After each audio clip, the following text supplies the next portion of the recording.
In a world where the zombie apocalypse is running the whole damn show, supplies and weapons are basically the new religion. If you don't have them, congrats, you're zombie food by lunch. While everyone else is out there panic looting like headless chickens, our MC is chilling. Xiaoyang knew this mess was coming and prepped like a paranoid genius on 3 energy drinks. Dude built himself a full-on fortress, stacked supplies to the ceiling, and pulled his friends in so they could survive in comfort while the world outside went straight to hell. Of course, even mountains of supplies don't last forever when the apocalypse is busy screwing everyone equally. Just when things were about to get real ugly, Xiaoyang unlocked a system, a legit cheat code. The system throws tasks at him, and every time he clears one, boom, loot boxes. We're talking rare resources, insane buffs, and rewards so good they feel illegal. Each box turns him stronger while everyone else is still fighting over canned beans. This story of survival in an apocalyptic world kicks off with a harsh betrayal. The protagonist, Zhang Xiaoyang, finds himself suspended precariously above a cage packed with ravenous zombies. As if the situation wasn't dire enough, his ex-girlfriend sneers at him,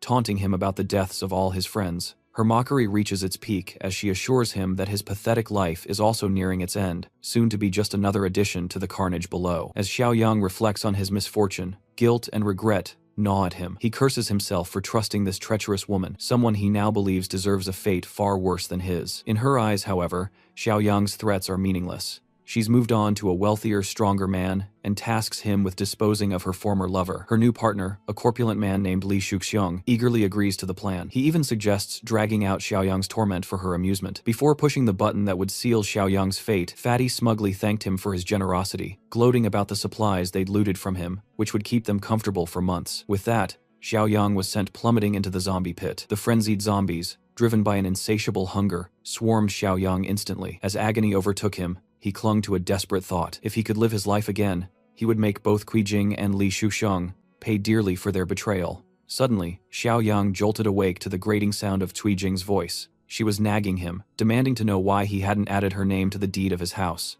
For a moment, he was disoriented. Was this a dream? Had he somehow gone back in time to before the apocalypse? Memories of his previous life flooded back. Qijing had conned him, stripping him of his parents' inheritance and leaving him homeless. Shortly after, the apocalypse descended, unleashing a global catastrophe that turned humans into mindless, flesh-hungry zombies. Despite the chaos, Xiaoyang had managed to survive thanks to his resilience and the help of loyal friends. Together, they established a safe haven, fortified and well-stocked, where they could live without fear of the undead. But just when things seemed stable, Qijing returned, feigning desperation to win his sympathy. Xiaoyang, blinded by her deception, let her in, only for her to betray him once more. She sabotaged the safe zone, allowing their enemies to breach the gates, leading to the destruction of everything they'd built. Now she was back, demanding an extravagant bride price and the deed to his home, as if her betrayal had never happened. This time, however, Qijing was determined to take control. Though he kept his anger in check, he knew he needed a careful plan.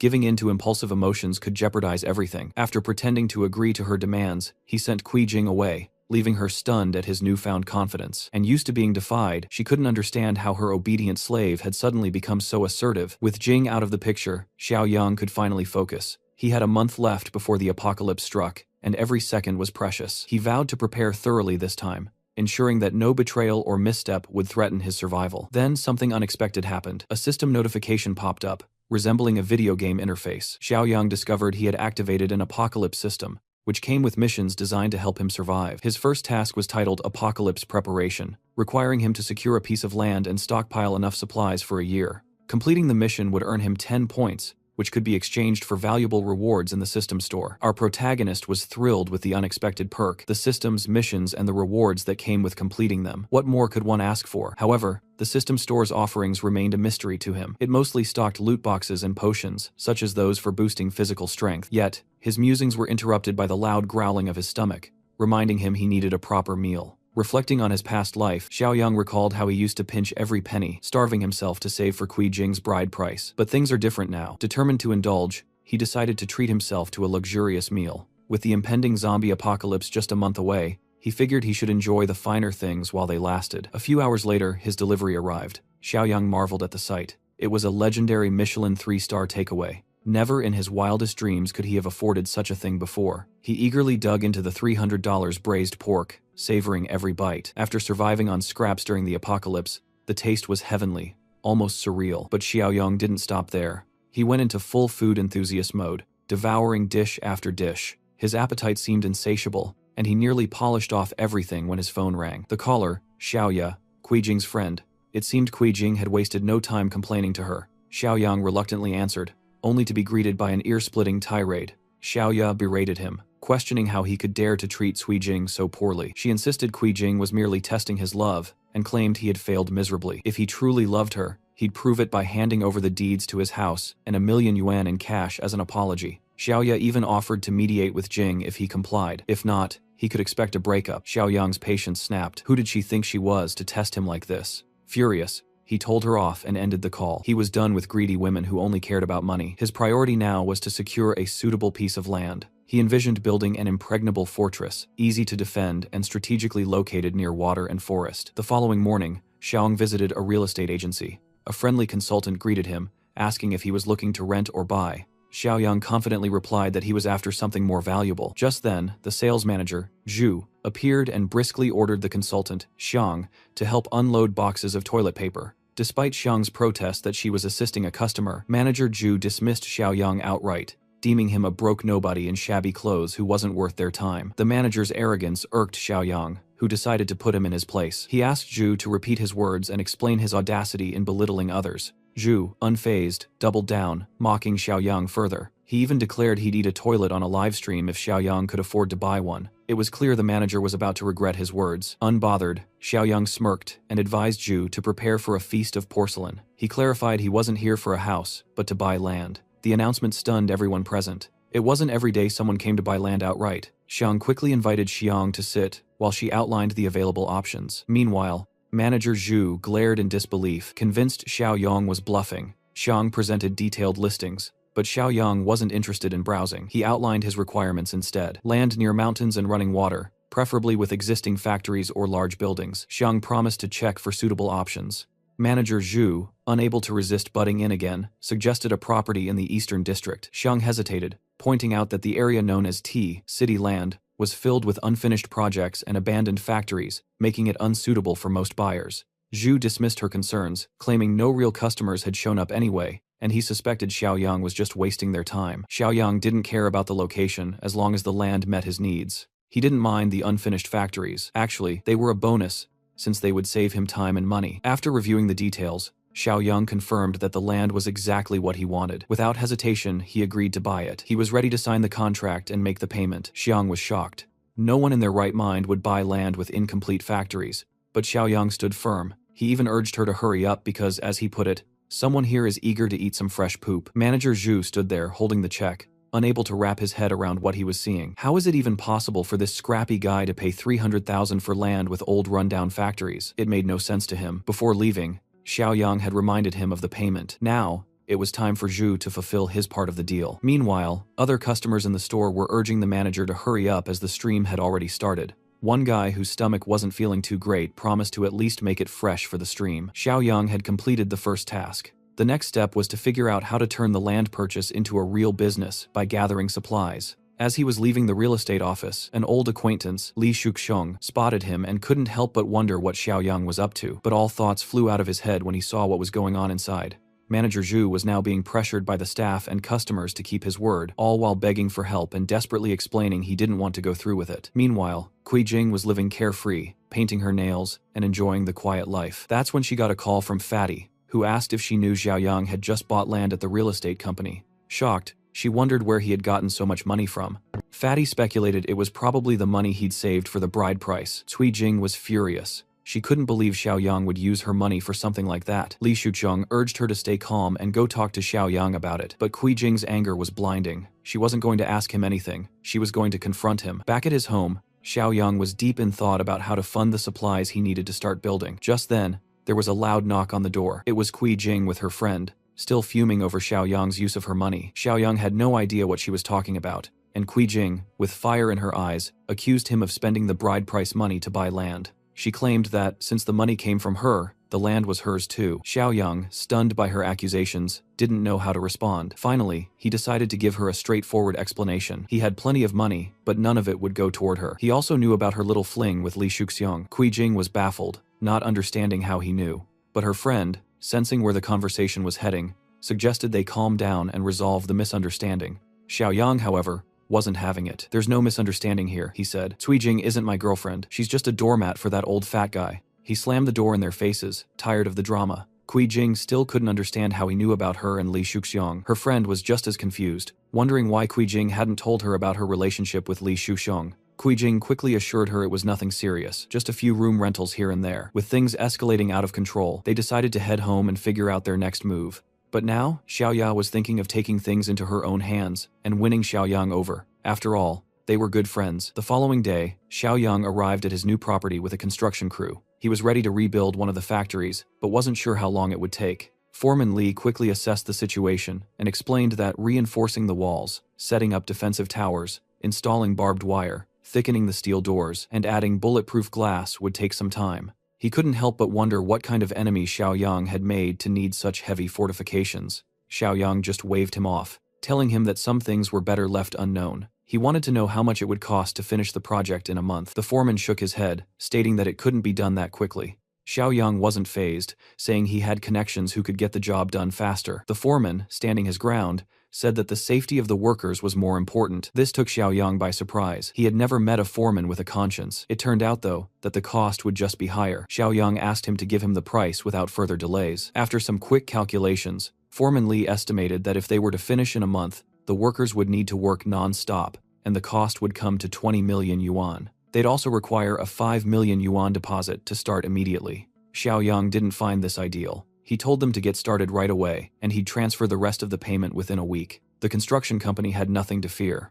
If he failed to pay, the land would be theirs. Out of nowhere, Xiaoya appeared at the construction site. She confidently walked up to him, wrapped her arm around his, and asked, "What are you doing here?" Xiaoyang was already tired of this woman. In his past life, she, along with Kui Jing, had driven him out of his parents' inheritance, and now he was ready to make her pay twice as much for everything she had done. No matter how much she pretended to be a good girl, he could see through her rotten nature. Xiaoya, seeing the construction site, asked with feigned interest, "Is this the land you bought? It's so beautiful here. I bet you want to build a villa, right?" But Xiaoyang didn't care about her assumptions or thoughts on what he should do with the land. Her attempts to act like she cared made him feel nothing but disgust. She couldn't understand his cold response. Normally, just a gentle touch from her on his arm would have made him nervous, but today, he didn't even flinch. Instead, he turned away from her indifferently, walking over to the construction workers to instruct them on fixing the gate, which needed to be widened. Xiaoya couldn't miss this opportunity. After Kuijing had ruined everything for Xiang, she thought this land might now be her chance. Xiaoyang returned home, his mind racing with ideas on how to get more money. After he had mortgaged his house, he received a loan of 3 million yuan, but that amount was barely enough to cover the first phase of construction. Still, considering the inevitable collapse of the world, he reasoned that it wouldn't matter. If he sold the house to a few buyers, it would be no problem. It was something that had to be dealt with no matter what. Then there was a knock on the door. Xiaoyang opened it to find his infuriating neighbor, Grandpa Li, standing there. This old man who lived downstairs was a wealthy, greedy person who owned the apartments on the first and second floors. He had been trying to buy the third floor from Xiang, but Xiaoyang refused to sell. As a result, Grandpa Li had started making life difficult for him, painting the doors, scattering trash, leaving coffins by his doorstep, and jamming locks. The old man had done everything in his power to harass Xiaoyang, and now he was accusing him of throwing a party the night before. Xiaoyang, however, had gone to bed early and hadn't made any noise, but there was no point in arguing over the false accusation. Xiaoyang knew what Grandpa Li really wanted, his house, so pretending to be fed up, he told the old man he was ready to sell. Grandpa Li, shocked and surprised, could hardly believe his ears. Xiaoyang had a condition though. He wanted to stay in the house for another 6 months, until he found a new place to live, but the old man had to transfer 5 million yuan into his account immediately, so he could pay the deposit for the new house. If Grandpa didn't agree to this, the deal was off. The greedy old man couldn't let the opportunity slip by, so he agreed, but insisted on signing a contract to make sure Xiaoyang couldn't change his mind. Xiaoyang had no issue with that. After all, the old man would still die in his house when the apocalypse began. Once Grandpa Li transferred the 5 million yuan, Xiaoyang now had a total of 8 million yuan, 3 million from the loan, and 5 million from the old man. It was time to tackle the next task and earn the reward. The biggest supermarket in the area was the perfect place to get started. Xiaoyang set off to stock up on supplies for the coming year. The people around him watched him, thinking he was mentally unstable. They kept their distance as he pushed several grocery carts through the aisles. When he reached the checkout line, the onlookers laughed at him, thinking he was just another fool caught up in the doomsday rumors. But Xiaoyang didn't care about their judgment. What mattered was completing the task that the system had set for him, and once he did, he earned 10 points. With those points, he bought a special supply box from the system store. Xiaoyang didn't hesitate. When he opened the box, he found a level 1 space ring, a personal subspace of 500 cubic meters, where time stood still, and anything stored there would never spoil. This was an incredible gain. The fact that time stopped inside the subspace meant he could store fresh food without worrying about it going bad. Along with a new item, Xiaoyang received a new mission, 10 years of sustenance, which would reward him with 20 points for completion. But just as he was starting to process his new acquisition, he was approached by the security chief of the supermarket, Yang Tao. Yang Tao, a former high school classmate, recognized Xiaoyang. He had been the lackey of a local bully, extorting money from weaker students. Xiaoyang had frequently clashed with him back in the day. Today, Xiaoyang didn't expect to run into Yang Tao here. Yang Tao insisted that Xiaoyang put everything back in its place, or else he wouldn't be kind. Xiaoyang responded that he hadn't changed at all, and was still picking on the weaker ones. However, Xiaoyang had no intention of returning the items. As a paying customer, he wasn't about to back down. Yang Tao immediately demanded Xiaoyang pay for the goods right there and then, threatening that if he didn't, things would get worse. An hour later, all the cashiers had finally totaled the items, 56,000. Yang Tao wasted no time demanding the payment. Without hesitation, our hero used his credit card like a tool of power. The transaction was completed successfully, leaving the security chief stunned. Just as Yang Tao was about to leave, ready to let the matter go, Xiaoyang called him to wait. Xiaoyang wasn't about to let it slide. He wanted an apology for Yang Tao's rude behavior, or he'd return everything. The security chief thought it was unnecessary, but with so many witnesses around, he knew better than to ignore it. Everyone had seen everything unfold, and was fully on Xiaoyang's side. They filmed the incident, threatening to make Yang Tao infamous on the internet unless he apologized. Xiaoyang even promised that if the apology was genuine, he'd buy 10 times the amount of goods. If Yang Tao didn't believe him, he could bring over the POS machine, and Xiaoyang would show him his account balance. When Yang Tao saw 7 million, his disbelief was evident. Xiaoyang only wanted an apology before he continued his shopping spree. Although the security chief struggled with his pride, the pressure was overwhelming, and he gave in, apologizing. As Xiaoyang walked past, he gave a piece of advice. Think before you act next time. You never know how things will turn out. Yang Tao, now trying to act friendly, asked why Xiaoyang was buying so much. Xiaoyang dismissed him, saying it was none of his business, and that he had big plans ahead. Yang Tao, seeing a business opportunity, offered his help. The supermarket didn't have enough stock for such a big deal, but he knew a wholesaler, Zhang Shengze, who had shifted to the wholesale business. Yang Tao immediately contacted him, excited to introduce Xiaoyang as a potential big client. Xiaoyang quickly realized that some people just never change. Since Yang Tao and Zhang Shengze were still working together, he could only imagine how much they were exploiting the supermarket. Soon enough, they arrived at the wholesale warehouse, and an expensive car pulled up. From the way Shengze drove, Xiaoyang knew this guy probably had never been deceived, and it was time to teach him a lesson. Although the arrogant Shengze didn't immediately recognize him, Yang Tao reminded him they were schoolmates. After a moment of thinking, Shengze finally remembered. He recalled Xiaoyang as the guy who had a bit of a backbone back in school. Shengze immediately judged him based on his cheap, non-designer clothes. He despised people who tried to act rich when they weren't. Turning to Yang Tao, Shengze began criticizing him for bringing such an unworthy client. He even kicked Yang Tao on his ass, scolding him for wasting his time. Despite Yang Tao's attempts to explain, Shengze was convinced that Xiaoyang couldn't possibly be rich. He had been in business long enough to spot who had money and who didn't. Xiaoyang, tired of the arrogance, called Shengze an ignorant person who looked down on others. Enraged, Shengze grabbed him and demanded he take back what he said. Xiaoyang wasn't scared at all, and repeated his words, calling him ignorant. To his surprise, it wasn't the insult about being looked down on that upset Shengze, but the accusation of being illiterate. It turned out that this arrogant man was far too sensitive about his lack of education. Yang Tao, seeing things escalating, stepped in quickly, warning Xiaoyang to be careful not to provoke Shengze further. Don't push him. He's really sensitive about being called illiterate. But for his trouble, Yang Tao received another kick and more insults from Shengze,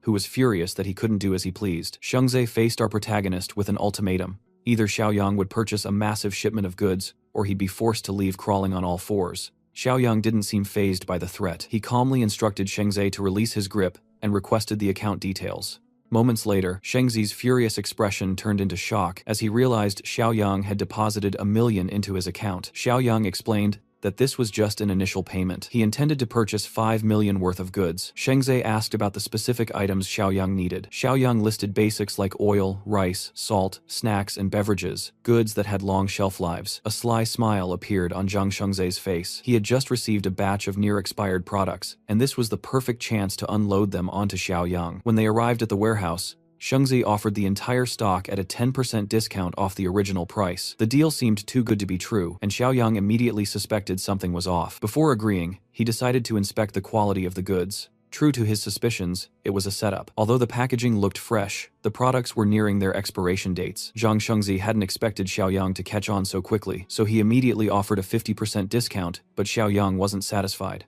He was willing to spend his 5 million, but he expected top-quality goods. However, he had a different plan for these near-expired items. Xiaoyang told Shengzi he'd take the expired goods off his hands for half the price with one condition: he would pay in a month. Shengzi was taken aback, but Xiaoyang quickly assured him that he'd use his house as collateral. Shengzi was confused, not understanding why Xiaoyang would want expired food. He didn't realize that in the near future, these items would become a highly valuable resource. Xiaoyang didn't explain further, and simply instructed Zhang Shengzi to deliver the goods to the designated address. Just then, Xiaoyang received a call about a house sale. He quickly bid farewell to Shengzi and Yong Tao, heading off. The buyer was an elderly man, who offered a 400,000 down payment and 3 months for Xiaoyang to vacate. The deal seemed almost too smooth, making Xiaoyang a little suspicious. He asked the old man why he was in such a rush. The man explained that his granddaughter needed to move for school, and Xiaoyang was the only one selling a property in the area. The old man was so upfront, even providing all the details willingly. Xiaoyang asked if he wasn't worried about the price being raised. The old man, realizing his slip,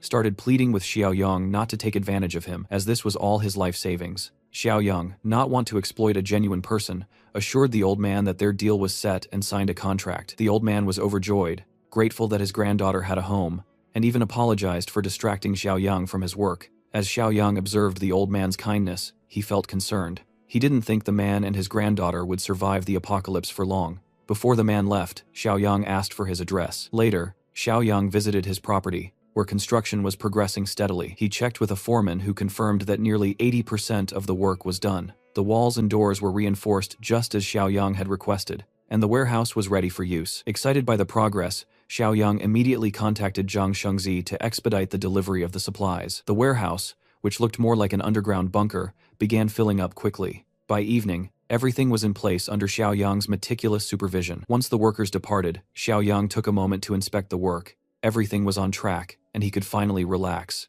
At that moment, the system sent a notification congratulating him for completing the task, earning him 20 system points. When he opened the system store, he found a new item available: abilities that could be awakened before the apocalypse. Without hesitation, Xiaoyang bought a box. Upon opening it, he unlocked a level 1 ability called Mind's Eye, which allowed him to detect hostility from others. Feeling satisfied with his new power, Xiaoyang knew this would be invaluable in the early days of the apocalypse. Just as he began to unwind, the system sent him another task: gather weapons, lots of them. Xiaoyang wasn't fazed. Arming himself was exactly what he had planned. It was time to get ready for the coming chaos. Sometime later, Xiaoyang found himself at the heart of the city's late-night black market, ready to procure the weapons he needed. As he wandered through the bustling market, the constant noise of bargaining and the relentless chatter of customers and sellers filled the air. Everywhere he looked, there were hustlers trying to make a quick bucks. Out of the corner of his eye, something caught his attention. Someone familiar. It was a man he had seen before during the first disaster, Li Shuxiang. He was aggressively negotiating the price of some fake jewelry,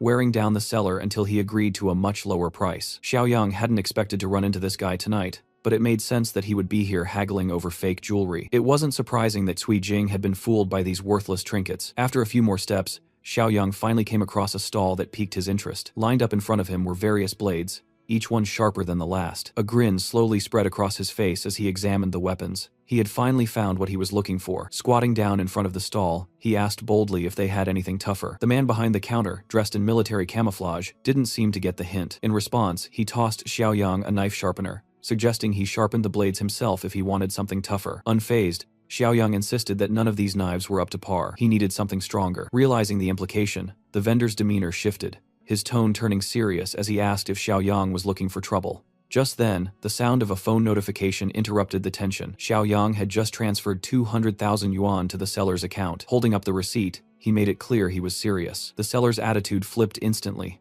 as he acknowledged the transfer and reassured Xiaoyang that he was indeed a serious buyer. The seller quickly called one of his men to watch over the stall, while he took Xiang to a more private location for the transaction. They entered an innocuous building nearby, where the seller started pitching some homemade guns. They were small, intended for target practice, priced at 2,000 with cheap ammo. Xiaoyang turned him down immediately, which seemed to ignite a competitive spark in the seller. He then showed off some replica revolvers modeled after military handguns. For 5,000, Xiaoyang could get a 9mm gun with bullets costing 5 each. Though Xiaoyang found the offer acceptable, he had already prepaid 200,000, so these options didn't interest him much. Curious about the prepayment, the seller asked what it meant. Xiaoyang explained that the earlier transfer was just a 10% deposit for a larger order worth 2 million. The seller, now a bit wary, questioned the young man's background. Xiaoyang quickly made up a story about how his subordinates usually handled these types of shady transactions, but he had come in person and didn't appreciate being questioned about his identity. Realizing that Xiaoyang must be involved in something serious, the seller urged him to wait. As he hurried off to a different room, he locked the door behind him and scanned the area through the window. Turning back to Xiaoyang, he assured him he had come to the right person and that they would proceed with the deal at midnight the day after tomorrow. He insisted on cash payment only. When Xiaoyang finally left the building, the seller treated him like a VIP. However, as fate would have it, he bumped into the same familiar face from earlier in the night market. Li Shuxiong couldn't help but comment on the coincidence. Now, it made sense why Xiaoyang had been spending so much. Li Shuxiong also suspected that Xiaoyang's involvement with Kui Jing had something to do with it. He figured the kid had recently picked up too many tips about finances and was now planning to sell everything and live a life of comfort. Zhang Xiaoyang paid no mind to the ramblings of the fatty, whose words were nothing more than empty noise. He figured it would be more practical to test out his newly unlocked ability. As he opened his mind's eye, a faint aura shimmered in his gaze.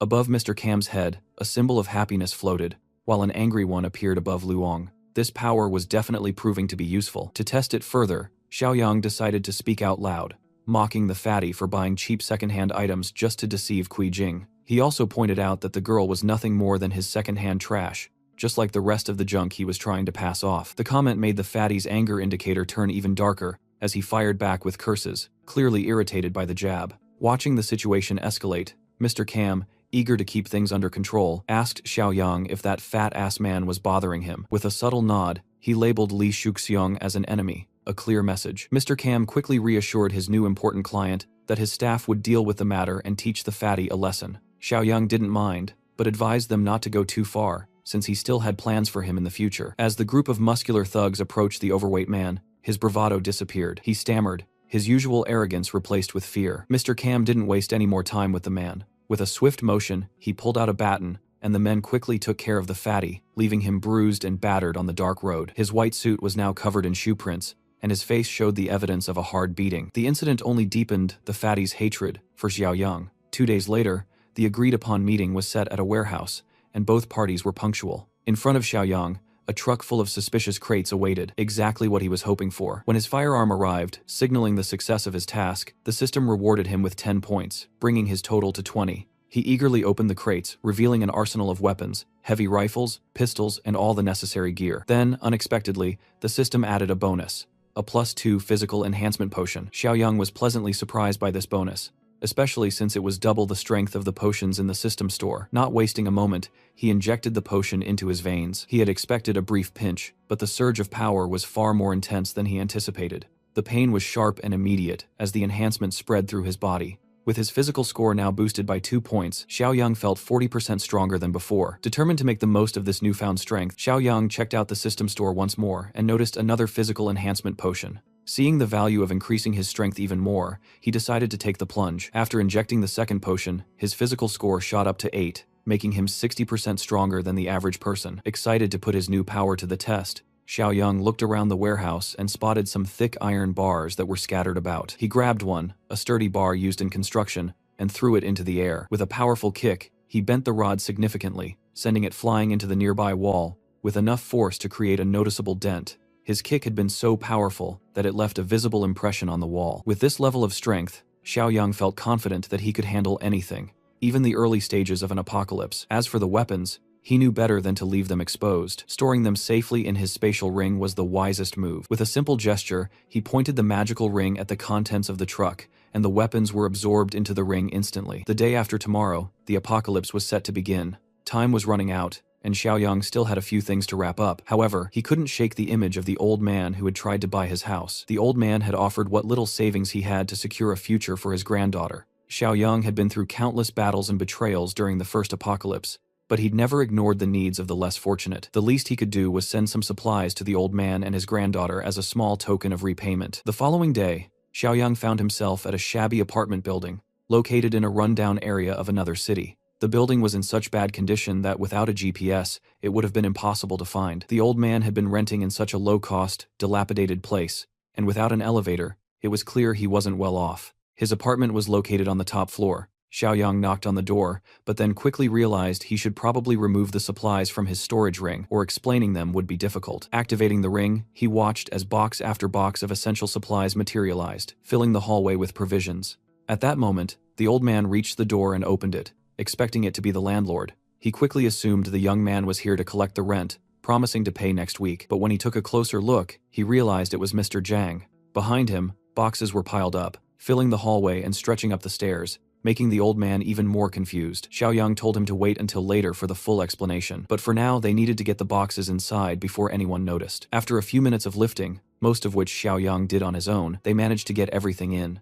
The old man couldn't believe how easily the young man handled it, not even looking tired. Meanwhile, Xiaoyang was checking the space, trying to figure out if it could serve as a safe shelter. He decided it would do, especially since the front door was sturdy enough. Once everything was inside, Xiaoyang turned to the old man, urging him to pay close attention. He explained that the supplies they brought needed to be rationed carefully because they were meant to last for about 6 months, starting tomorrow. Just as he was about to go into more detail, something caught his eye. A photo placed nearby. It was of the proud old man with a beautiful young woman, his granddaughter. To his surprise, the woman in the picture was none other than Li Shanshan, a close friend from his past during the first apocalypse. Xiaoyang immediately asked the old man if the girl in the picture was named Shanshan. This puzzled the old man further, as he hadn't mentioned her name to the young man before. Xiaoyang's expression grew serious, and he quickly asked where Shanshan was now. The old man explained that she was still at school while they were finishing up the house paperwork. Xiaoyang remembered how Shanshan had once regretted dragging her grandfather into the chaos during the early days of the first apocalypse. He recalled how her grandfather had risked everything to save her. In that doomed timeline,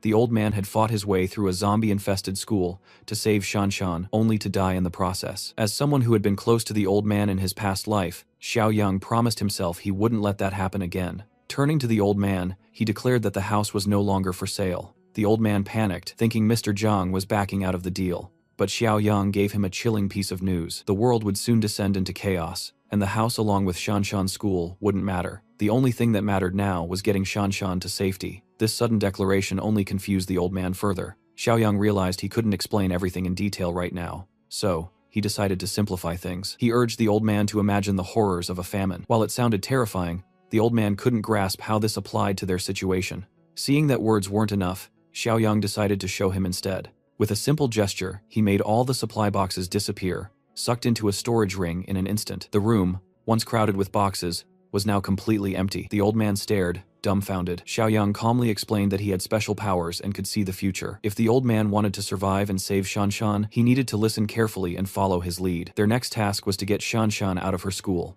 As they drove there at full speed, the old man was still trying to process everything. His mouth opened in disbelief. Xiaoyang drove like a man on a mission, ignoring all traffic rules in his haste to get there. When they arrived, they found Shanshan surrounded by a group of students near one of the school buildings. She was being bullied by a couple of jealous girls. One slapped her across the face, while another kicked her in the stomach for daring to speak out.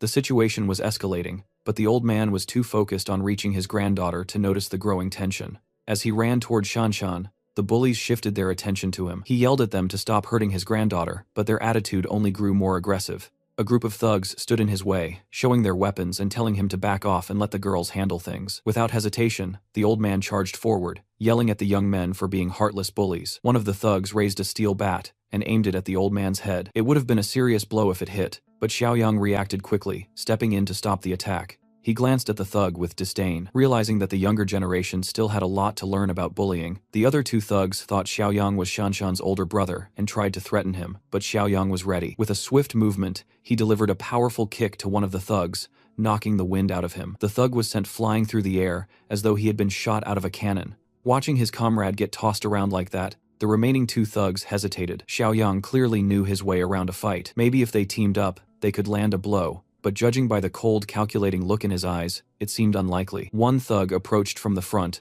armed with a knife, while the other snuck up from behind with a bat. It wasn't the most brilliant plan, but it was all they had. The first move came from the one with the bat, swinging it wildly. Xiaoyang, sensing the attack, easily dodged by ducking low. His enhanced body was already proving its worth. Thanks to the potions he'd taken to boost his physical abilities, his reflexes were on another level. He grabbed the thug by the collar, and with a swift motion, he slammed the thug into the ground, the impact knocking him out cold. Seeing his partner go down, the remaining thug rushed at Xiaoyang, knife in hand. Xiaoyang didn't even flinch as he deflected the weapon, locking eyes with a blonde thug in a chilling stare. With no hesitation, Xiaoyang prepared for another strike, kicking the thug on the side of his leg. The power behind the kick was enough to send him crumpling to the ground. In mere moments, the two wannabe tough guys were out of the picture. Now, Xiaoyang's focus shifted to the bitches assaulted Shanshan for no reason. After surviving the brutal first apocalypse, Xiaoyang had adopted a mantra of equal rights, equal fights. So, without warning, he slapped one of the girl across the face. The slap was forceful, sending a shiver through her and leaving her cheek red and stinging. As for the other bitch, who had been pulling Shanshan's hair, Xiaoyang decided she needed a taste of her own medicine. He didn't release his grip, no matter how much she begged. With a fierce glare, he drew the knife from the fallen thug and pressed it to her neck. Terrified, the girl's eyes widened with fear, and the next sound that rang out was a sharp slash, followed by a gut-wrenching scream. Xiaoyang didn't even flinch. During the first apocalypse, he had done whatever it took to survive, and those instincts still guided him. The girl, now trembling, watched in shock as her friend collapsed to the ground, seemingly defeated and powerless. Don't worry, our protagonist isn't all that brutal. Well, not yet, at least. When faced with a bully, he didn't resort to anything too extreme. Instead, he just gave her a little haircut. Yep, right there in front of everyone, humiliating her completely. Did she learn her lesson? Not a chance. The bully, furious and teary-eyed, screamed that she wouldn't let Xiaoyang get away with it. But he didn't even flinch at her empty threats. With an air of dominance, he glared at her crumpled figure on the ground, sprinkling the freshly cut locks over her head like confetti, a final touch of maximum disrespect. While everyone else stood around, baffled by his actions, Xiaoyang calmly told her he'd done her a favor. According to him, long hair would only become a burden soon enough. The crowd didn't get it, but he seemed to know exactly what he was talking about. Shifting his focus to Shanshan, Xiaoyang told her to get with them immediately. Inside the car, Grandpa Li told Shanshan that she is not going back to school anymore. The old man had a wild look in his eyes as he explained his reasoning. A massive famine is coming, and survival has to be our top priority. Shanshan understandably thought her grandpa had lost it. She was convinced he'd fallen for some scam call or hoax. As they bickered in the back seat, Xiaoyang just watched, amused but relieved to see Shanshan safe. Finally though, he spoke up, revealing the real reason for the urgency. The famine story was a lie. He'd made it up to simplify things for the old man. What was really coming was something much worse, something catastrophic, the apocalypse. He wasn't sugarcoating it anymore. He explained that in just a few days, modern civilization, as they knew it, would come to an end. Shanshan was skeptical at first, but before she could argue, Xiaoyang suggested she check her phone, cause she'll see the first signs of it now, and sure enough, the news confirmed it. A video popped up on Shanshan's screen, showing absolute chaos at a crowded train station. A man was being restrained by authorities, screaming some eerily prophetic words about a strange toxic smog. What made it worse, he was biting people. Some thought it was rabies, but his lucidity suggested otherwise. Things spiraled out of control fast. The man broke free, attacking more people, and the scene turned into an outright nightmare. Xiaoyang's chilling words rang true. This was only the beginning. The first signs are already here, he said. Tomorrow will officially mark day 1 of the apocalypse. He explained that a mysterious toxic smog would begin spreading across several provinces, including Province B. The effects would be devastating. Mutations, madness, and worse. A significant portion of the population would turn into mindless zombies, driven only by a hunger for flesh. And for the lucky ones who survived the smog, their fate wouldn't be much kinder. For Shanshan, the idea of zombies wasn't new. She'd seen them in movies, TV shows, and pop culture, but this wasn't fiction anymore. Still, it was hard to grasp the reality of it all. Yet, when the chaos erupted, whether tomorrow, next week, or the week after, there'd be no room for disbelief. On their journey back to headquarters, time was everything, but luck wasn't on their side. Traffic was backed up for miles. Even the emergency lane, usually a safe bet for getting through quickly, was jammed. Cars weren't moving, and the group's frustration was growing. The old man, already nervous, couldn't stop thinking about what Mr. Zhang had mentioned earlier, the zombies. Now stuck in a sea of stationary vehicles, his anxiety spiked. Xiaoyang tried to reassure him, saying they were safe for now, but even he couldn't dismiss the possibility of a small outbreak nearby. The situation worsened when a luxury car came speeding down the emergency lane. The driver, reckless and arrogant, seemed determined to bypass the chaos. As traffic inched forward, the car swerved sharply, trying to cut into Xiaoyang's lane. The move was sudden, almost causing a collision. Xiaoyang slammed on the brakes just in time, narrowly avoiding a crash. Xiaoyang held his ground, refusing to let the car through. But the driver wasn't backing down. Pulling up beside Xiaoyang's window, he hurled insults and curses, acting as if he were the victim. The old man advised Xiaoyang to let it go, pointing out that the driver was likely wealthy and powerful. But Xiaoyang wasn't one to be intimidated. If this guy wanted trouble, Xiaoyang was ready to give it to him. For nearly an hour, they sat in that miserable traffic jam. When it finally cleared, they hoped the ordeal was over. It wasn't. The same luxury car was now behind them, tailgating aggressively. The driver wasn't just reckless, he was vengeful. This was no ordinary road rage. The car sped up, weaving dangerously close, attempting to provoke Xiaoyang. The old man pleaded with him to avoid escalating the situation. But Xiaoyang had had enough. The apocalypse was coming. Why tolerate scumbags anymore? Xiaoyang decided to play along, taunting the driver. He bet on the rich brat losing his nerve, and he was right. In a moment of recklessness, the luxury car swerved wildly, nearly crashing into a hill. Yet, even after almost wrecking, the driver refused to take responsibility. Instead, he called the traffic police, demanding surveillance footage to track Xiaoyang down. As the night deepened, the trio finally arrived at their destination. By now, the city was cloaked in darkness. Stepping out of the car, they were greeted by the fortress, an imposing structure that seemed to loom over them. The old man stared in awe, his mouth agape, overwhelmed by the sheer scale and detail of the compound. Shanshan, standing beside him, remarked that it all felt like overkill, a fortress too grand for what they might need. Xiaoyang, calm and composed, told them to rest up. Tomorrow, he hinted cryptically, everything you know will change. The world is entering hardcore mode. The next morning, Shanshan woke feeling better than she had in ages. No alarms, no classes, just the rare luxury of a peaceful morning. As she stretched and looked around, she noticed Xiaoyang nearby, already up and ready for the day. Realizing that this was the perfect moment for exploration, Shanshan suggested a tour, and Xiaoyang obliged, inviting Grandpa to join them. The fortress tour began with Xiaoyang explaining the sheer strength of the compound. The walls were made of reinforced concrete, thick and unyielding. The gates, crafted from solid steel, 3 centimeters thick, were remote-controlled and impenetrable without heavy weaponry. The design made it clear this was a fortress built for survival, ready to keep out both the living and the undead. However, Xiaoyang laid down a strict rule. No one else under any circumstances could enter the fortress without his explicit permission. This didn't sit well with Shanshan. She couldn't help but question the morality of leaving other survivors outside vulnerable to the undead. But Xiaoyang didn't argue. Instead, he led them to a different section of the compound, a fenced area with scattered shipping containers. This, Xiaoyang explained, was a buffer zone. If survivors managed to find their way here, they could use this area as a temporary shelter. However, access to the main fortress remained strictly off-limits without his approval. In the chaos of the apocalypse, human nature would become unpredictable, and the risks of betrayal or exploitation were too high. Even the old man, initially skeptical, nodded in agreement as the harsh truth sank in. Next, Xiaoyang led them to the food storage facility. When they entered, they were greeted by rows upon rows of supplies stacked high and organized meticulously. It was an overwhelming sight, more provisions than they could have imagined. Xiaoyang took a moment to activate his mind's eye ability, scanning the room to check their hostility status.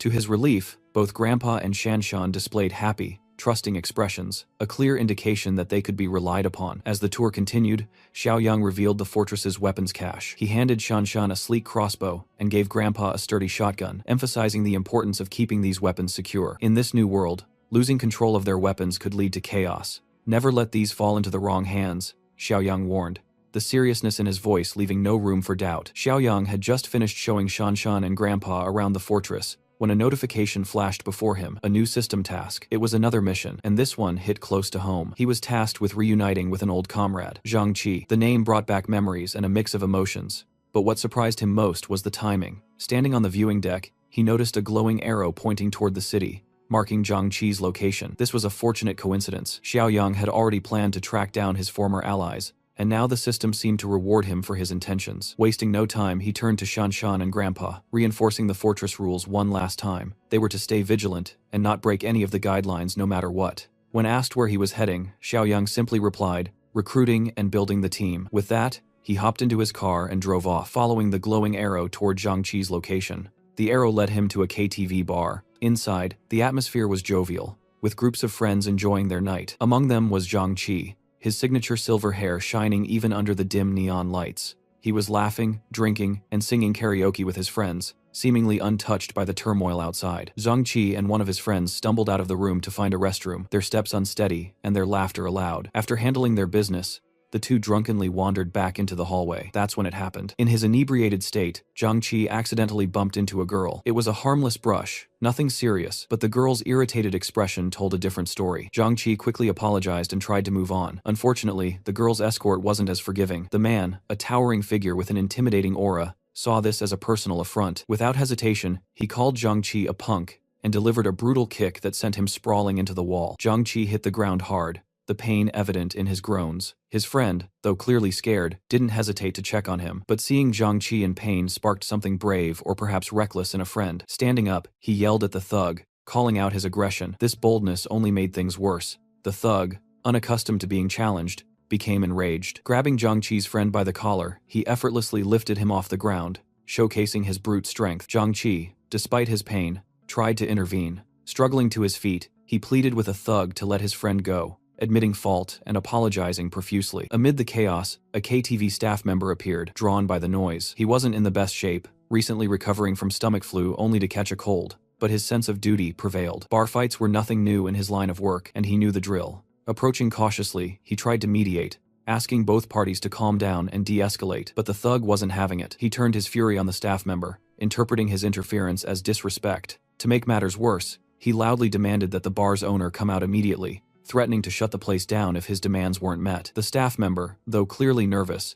gestured discreetly to Zhang-Chi and his friend, urging them to leave while the thug's attention was diverted. The two young men fled. Back in karaoke room 3090, Zhang-Chi and his friend barged in, panting and wide-eyed as if they barely escaped a predator. Their other friends turned to ask what had happened. The duo quickly explained, recounting how they had bumped into a drunken thug in the hallway, leading to threats and a near beating. They expressed gratitude for the quick-witted staffer who had stepped in to defuse the situation, even if only temporarily. One of their friends, the hot-headed Chen Chong, wasn't having it. He stood up, declaring that their mechanical engineering class had a reputation to uphold and shouldn't back down from anyone. He even suggested rallying other students from their department to teach the thugs a lesson. Zhang-Chi, however, stopped him in his tracks. Acting tough and seeking revenge was a foolish move. With less than a year until graduation, they didn't need trouble. They needed to keep their heads down and focus on their celebration. Reluctantly, Chen Chong sat back down, and the group decided to resume their singing and dancing, trying to salvage the night. But trouble wasn't done with them yet. Moments later, the drunk thug and his gang burst into the room. Their arrival was loud and violent, with the thug dragging the battered KTV staffer by the collar, before throwing him onto the floor like a rag doll. The sight of the injured staffer silenced the room, and a chill ran through the group of college boys. The thug, his eyes scanning the room, pointed directly at Zhang-Chi and his friends, grabbed them. He barked at his crew. His henchmen moved swiftly, closing in on the group. Fear paralyzed the students, who didn't dare resist. They had seen what the thugs were capable of, and didn't want to escalate things further. Chen Chong, however, wasn't about to go down quietly. He taunted the gang, daring them to let him make a single phone call, implying he had backup of his own. This only enraged the thug further. Grabbing a full whiskey bottle, the thug smashed it against Chen Chong's head. The impact was brutal, sending a mix of blood and whiskey streaming down Chen Chong's face as he collapsed to the floor. Zhang-Chi watched in horror, his mind racing. Outside the KTV bar, help was arriving, but he didn't know it yet. Xiaoyang had just pulled up, stepping out of his car with a calm smile. The glowing system notification had guided him here, and the sight of the lively bar amused him. A KTV bar was exactly the kind of place he expected college-age Zhang-Chi to frequent. Inside, chaos continued. Chen Chong, despite his injuries, showed remarkable resilience. Grabbing a nearby metal ashtray, he tried to fight back. His guts impressed even the thugs, but his defiance irritated them more. The gang quickly subdued him, and the head thug delivered another savage blow with a fresh bottle. Blood splattered as Chen Chong slumped to the floor, groaning in pain. But Zhang-Chi wasn't one to back down. Ignoring the armed thugs surrounding them, he charged at the head thug, determined to stand up for his friend. Glasses, the ever-loyal companion, joined in to support him. Their bravery was admirable, but the odds were overwhelming. 2 college students against a gang of thugs was a recipe for disaster. The remaining friend in the group, the cowardly dude, was trembling in fear, unwilling to join the fray. Amidst the chaos, something even more terrifying began to unfold. The injured KTV staff member, lying in a heap on the floor, suddenly began to stir. His movements were jerky and unnatural, his groans becoming guttural snarls. His skin pad and his veins darkened. A horrifying transformation was taking place. In mere moments, he became a rabid zombie. With terrifying speed, he lunged at the nearest thug, sinking his teeth into the man's back like a predator attacking its prey. The bitten thug yelled in shock and pain, trying to shake the zombie off. At first, he thought it was just some deranged, dog-like behavior, but the creature's bite was unrelenting, and its strength was unnatural. Another thug rushed to pull the zombie off his friend, but the creature was too strong. In a swift motion, it let go of its first victim and latched onto the second thug's arm, biting down with alarming ferocity. The room erupted into screams as panic spread among the gangsters and students alike. Meanwhile, Zhang-Chi and Glasses tried to hold their ground. Even as fear gripped their classmates, the cowardly friend was now trembling uncontrollably, nearly fainting from terror. The situation looked bleak. The zombies' attacks were relentless, and its enhanced physical strength made it nearly impossible to overpower. If this continued, everyone in the room was at risk of falling victim to the infected staffer. At that moment, Zhang Xiaoyong had arrived. Without hesitation, he grabbed the rabid zombie by the back of its neck and effortlessly lifted it off the ground with a single arm.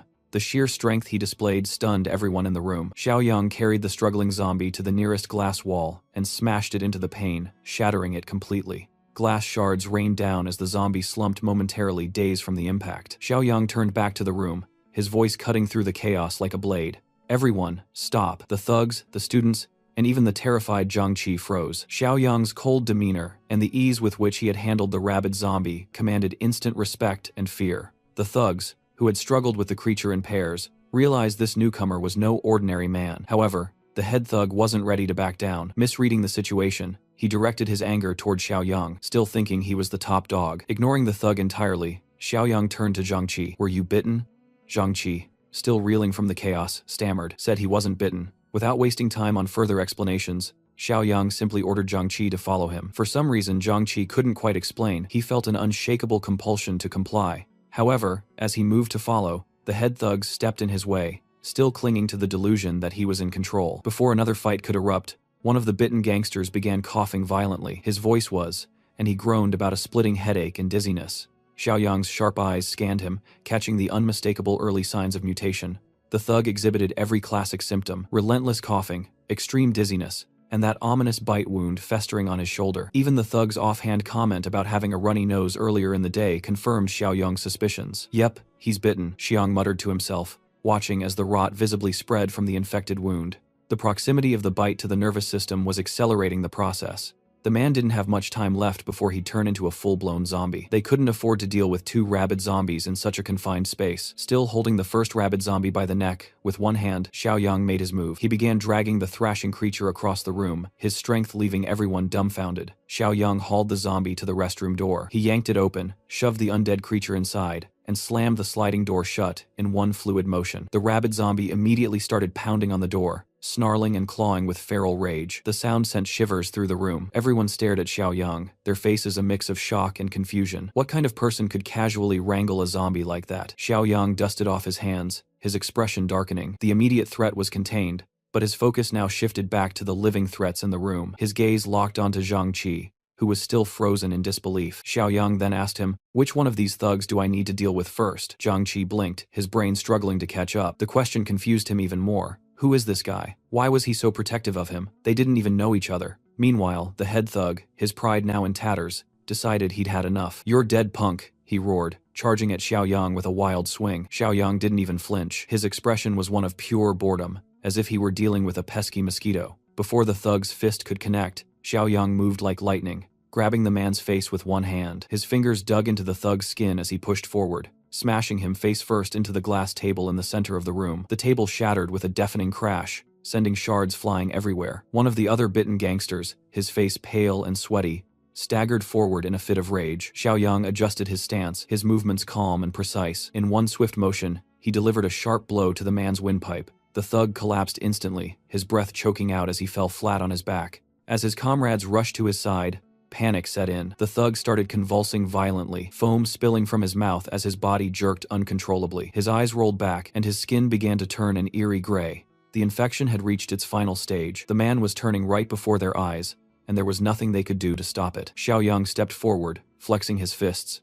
"Anyone else want to test their luck?" he asked, his voice calm yet menacing. Turning to Zhang-Chi, Xiaoyang gave a firm command. "Take your friends and get out of here now." Zhang-Chi didn't hesitate. He and his classmates helped the injured Chen Chong to his feet, lending their shoulders to support him. Together, they stumbled out of the room as fast as they could, grateful to escape the nightmare. The gangsters, now desperate to retreat, tried to follow suit. They carried their wounded comrades, who were showing increasingly alarming symptoms of infection. But as they reached the door, Xiaoyang blocked their path. "You're not going anywhere," he said coldly, his presence towering over them like a storm cloud. The head thug, still nursing his injuries, tried one last act of defiance. "You think you can stop us?" he spat, his voice shaky yet defiant. The gangsters cowered under his gaze, their drunken bravado long gone. For the first time in their lives, they realized they weren't the top dogs they thought they were. Xiaoyang didn't bother responding. He shoved the thug back effortlessly, sending him sprawling to the ground once again. And the closing door shut. The gangster's bruised ego couldn't take it. He scrambled up and started pounding on the door as Xiaoyang stepped outside, slamming it shut behind him. The head thug screamed,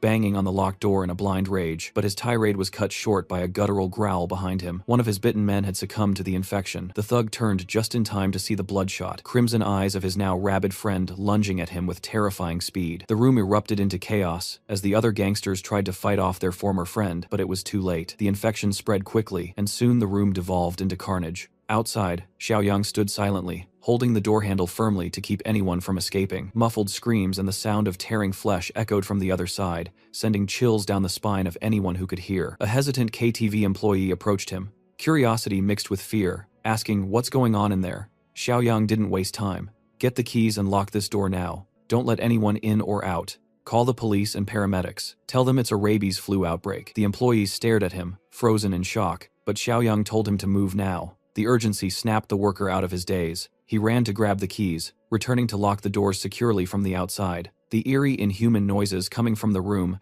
made the employees shiver. One of them, too curious for their own good, hurried to the security room to check the live footage inside the room. What they saw made their blood run cold. The screen showed a grotesque scene of rabid figures feasting on their dead comrades. Blood splattered the walls, and the head thug's girlfriend, previously full of life, was now being torn apart by the monsters. Her lifeless eyes stared blankly as the infected devoured her. The security team immediately called the authorities, their hands trembling as they reported the horrors unfolding in their establishment. Meanwhile, Xiaoyang led Zhangqi and his friends out of the building. "This area isn't safe anymore," Xiaoyang said, his tone firm. "You need to leave now." Still shaken, the college boys didn't argue. They followed him to his car, helping the injured Chen Chong inside. As Xiaoyang drove them away, Zhangqi finally broke the silence. "Thanks for helping us back there," he said hesitantly. "But who are you? Why did you step in?" Xiaoyang glanced at him, said, "I was hired to protect you by someone who wants to stay anonymous." The explanation made sense, at least enough for the moment. The coward boy nervously asked, "That rabid flu, it's real, isn't it? I thought it was just a hoax." Xiaoyang's expression darkened. "What do you think you saw back there? Those weren't drunken fights or wild animals. It's real, and it's just the beginning."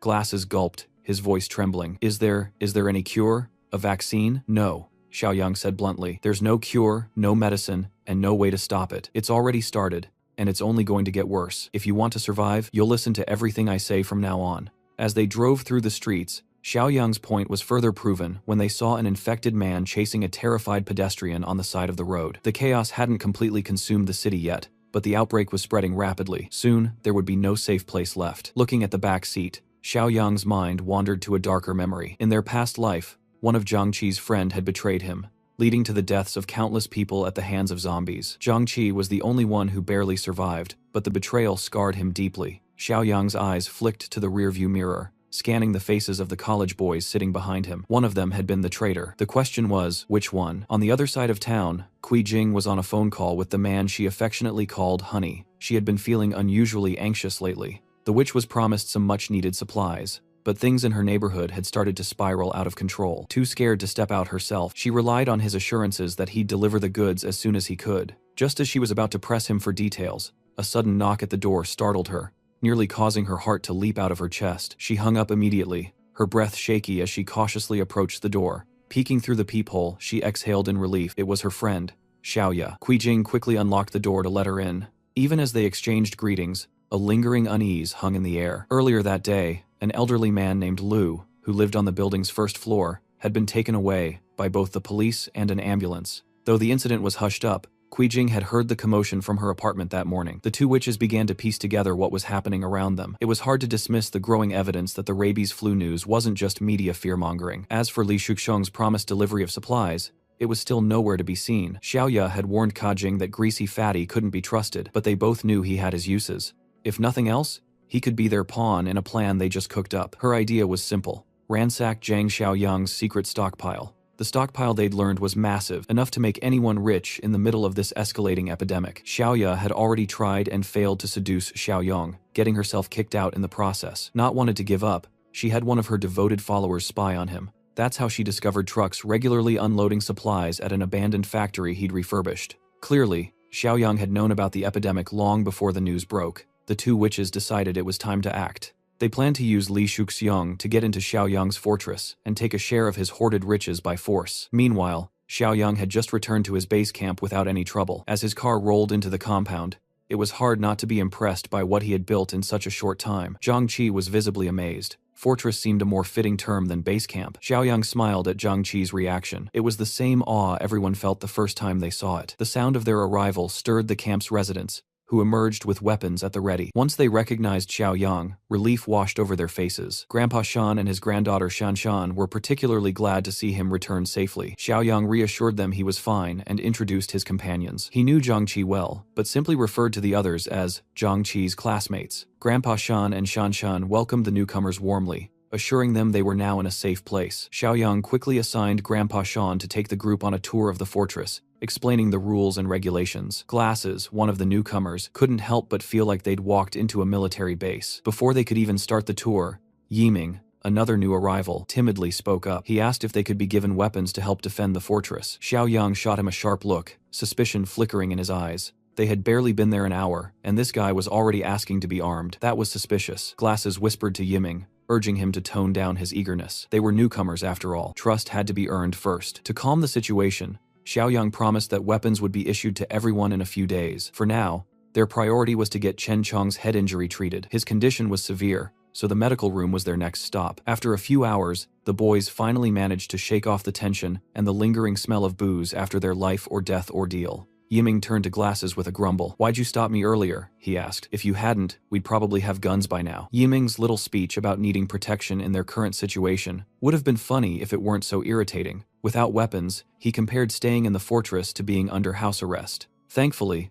Glasses had enough sense to be grateful for being saved from the infected, instead of stirring up unnecessary trouble. But Yiming wasn't done. He kept sowing seeds of distrust among his classmates, questioning Xiaoyang's story. Hired by an anonymous client for protection, Yiming scoffed. That doesn't even make sense. He gritted his teeth and brought up Chen Chong's treatment too. While Xiaoyang had promised to monitor Chen's condition, Yiming found the medical room's high security suspicious. That's when Yiming dropped his most ridiculous theory yet. He claimed Xiaoyang might be planning to harvest Chen's organs in secret. It was absurd, but Yiming seemed determined to recruit others to his cause. His plan? Strike first against their so-called savior. Glasses immediately shot down the idea. Betraying Xiaoyang, the man who had saved their lives, was out of the question. But Yiming wasn't backing down. "I'd rather betray the world than let the world betray me," he said, trying to sound dramatic. His ultimate goal was to take over the fortress and claim control of the area. Yiming even had the gall to suggest capturing Grandpa and the girl if Xiaoyang ever left. He didn't stop there. He made a disgusting comment about Shanshan being cute and hinted at his twisted intentions. The boys stared at him with utter disgust. Realizing his plan was going nowhere, Yiming waved it off with a laugh. "Relax, I was just joking," he said. Zhang Qi, naive as ever, took the excuse at face value. Glasses pointed out the obvious. If Xiaoyang really wanted to harvest their organs, they'd already be locked up and helpless by now. As the group left the showers, Yiming silently wrote them off as not worthy of his grand plans. He was convinced that in times of chaos, only the ruthless survive. While Yiming brooded over his rejected schemes, Grandpa Shan gave Xiaoyang an update. Zhang Qi and the others had started settling in, and Chen Chong was on the observation. As instructed, all doors and windows had been secured. Xiaoyang thanked Grandpa Shan and Shanshan for their hard work, urging them to rest up. Before they left, Xiaoyang gave them a quiet warning. "Keep an eye on Zhang Qi's classmates," he said. "I'm sensing some traitorous vibes." In the dead of night, Xiaoyang headed straight to his warehouse to take care of some business. He opened the system's item shop and carefully inspected the offerings. With a few clicks, he redeemed the Level 1 Apocalypse Farmer box for 2 points, the Level 1 Food Supply box for 5 points, and the Level 1 Armed Deterrent Supply box for another 5 points. This left him with 8 points remaining. The rewards were as practical as they were impressive. The Apocalypse Farmer box provided 5 zero corn seeds, ensuring a potential food source for the long term. The Food Supply box delivered an impressive haul: 200 kilograms of starch sausage, 100 kilograms of pre-cooked braised pork with preserved vegetables, and 50 boxes of pickled cabbage noodles. Meanwhile, the Armed Deterrent box contained 1,500 rounds of 9mm ammunition, a crucial asset for defense. Xiaoyang piled the rewards together and couldn't help but feel a sense of accomplishment at the sheer size of the haul. In an apocalypse where resources would soon become scarce, supplies like these were priceless. It wasn't the same as having money to spend freely, but in this grim reality, this was worth far more than cash. The next morning, the tranquility of the fortress was shattered by the arrival of multiple vehicles pulling up to the gate. Armed men carrying blades poured out of the cars, their movements brisk and purposeful. A man in a suit, clearly in charge, ended his phone call and barked orders at his crew. "Break down the gate," he yelled. The group, nicknamed the Stupid Army, for good reason, began bashing the steel gates with bats and kicking them with all their might. After several minutes of futile effort, the men complained loudly about the gate's thickness. Furious, Mr. Suit ordered his men to bring out their big guns. However, instead of explosives or heavy weaponry, the crates they carried contained something much less impressive: wine bottles. The gang quickly turned these into Molotov cocktails, lighting them up and hurling them over the gates. The fiery bottles landed clumsily, mostly setting small fires in the yard, rather than hitting any valuable targets. Even so, the bright flames caused quite a stir. A few managed to land on the roof of the outer apartment complex, drawing attention from those inside. Shanshan, Zhangqi, and the others sprang into action, grabbing fire extinguishers and buckets of water to contain the blaze. Thankfully, Xiaoyang had already warned them about the likelihood of attacks like this. Though the larger disaster hadn't yet unfolded, situations like these were becoming all too common. While the younger group dealt with the fires, Xiaoyang and Grandpa Shan emerged from the warehouse, armed with an assault rifle and a shotgun,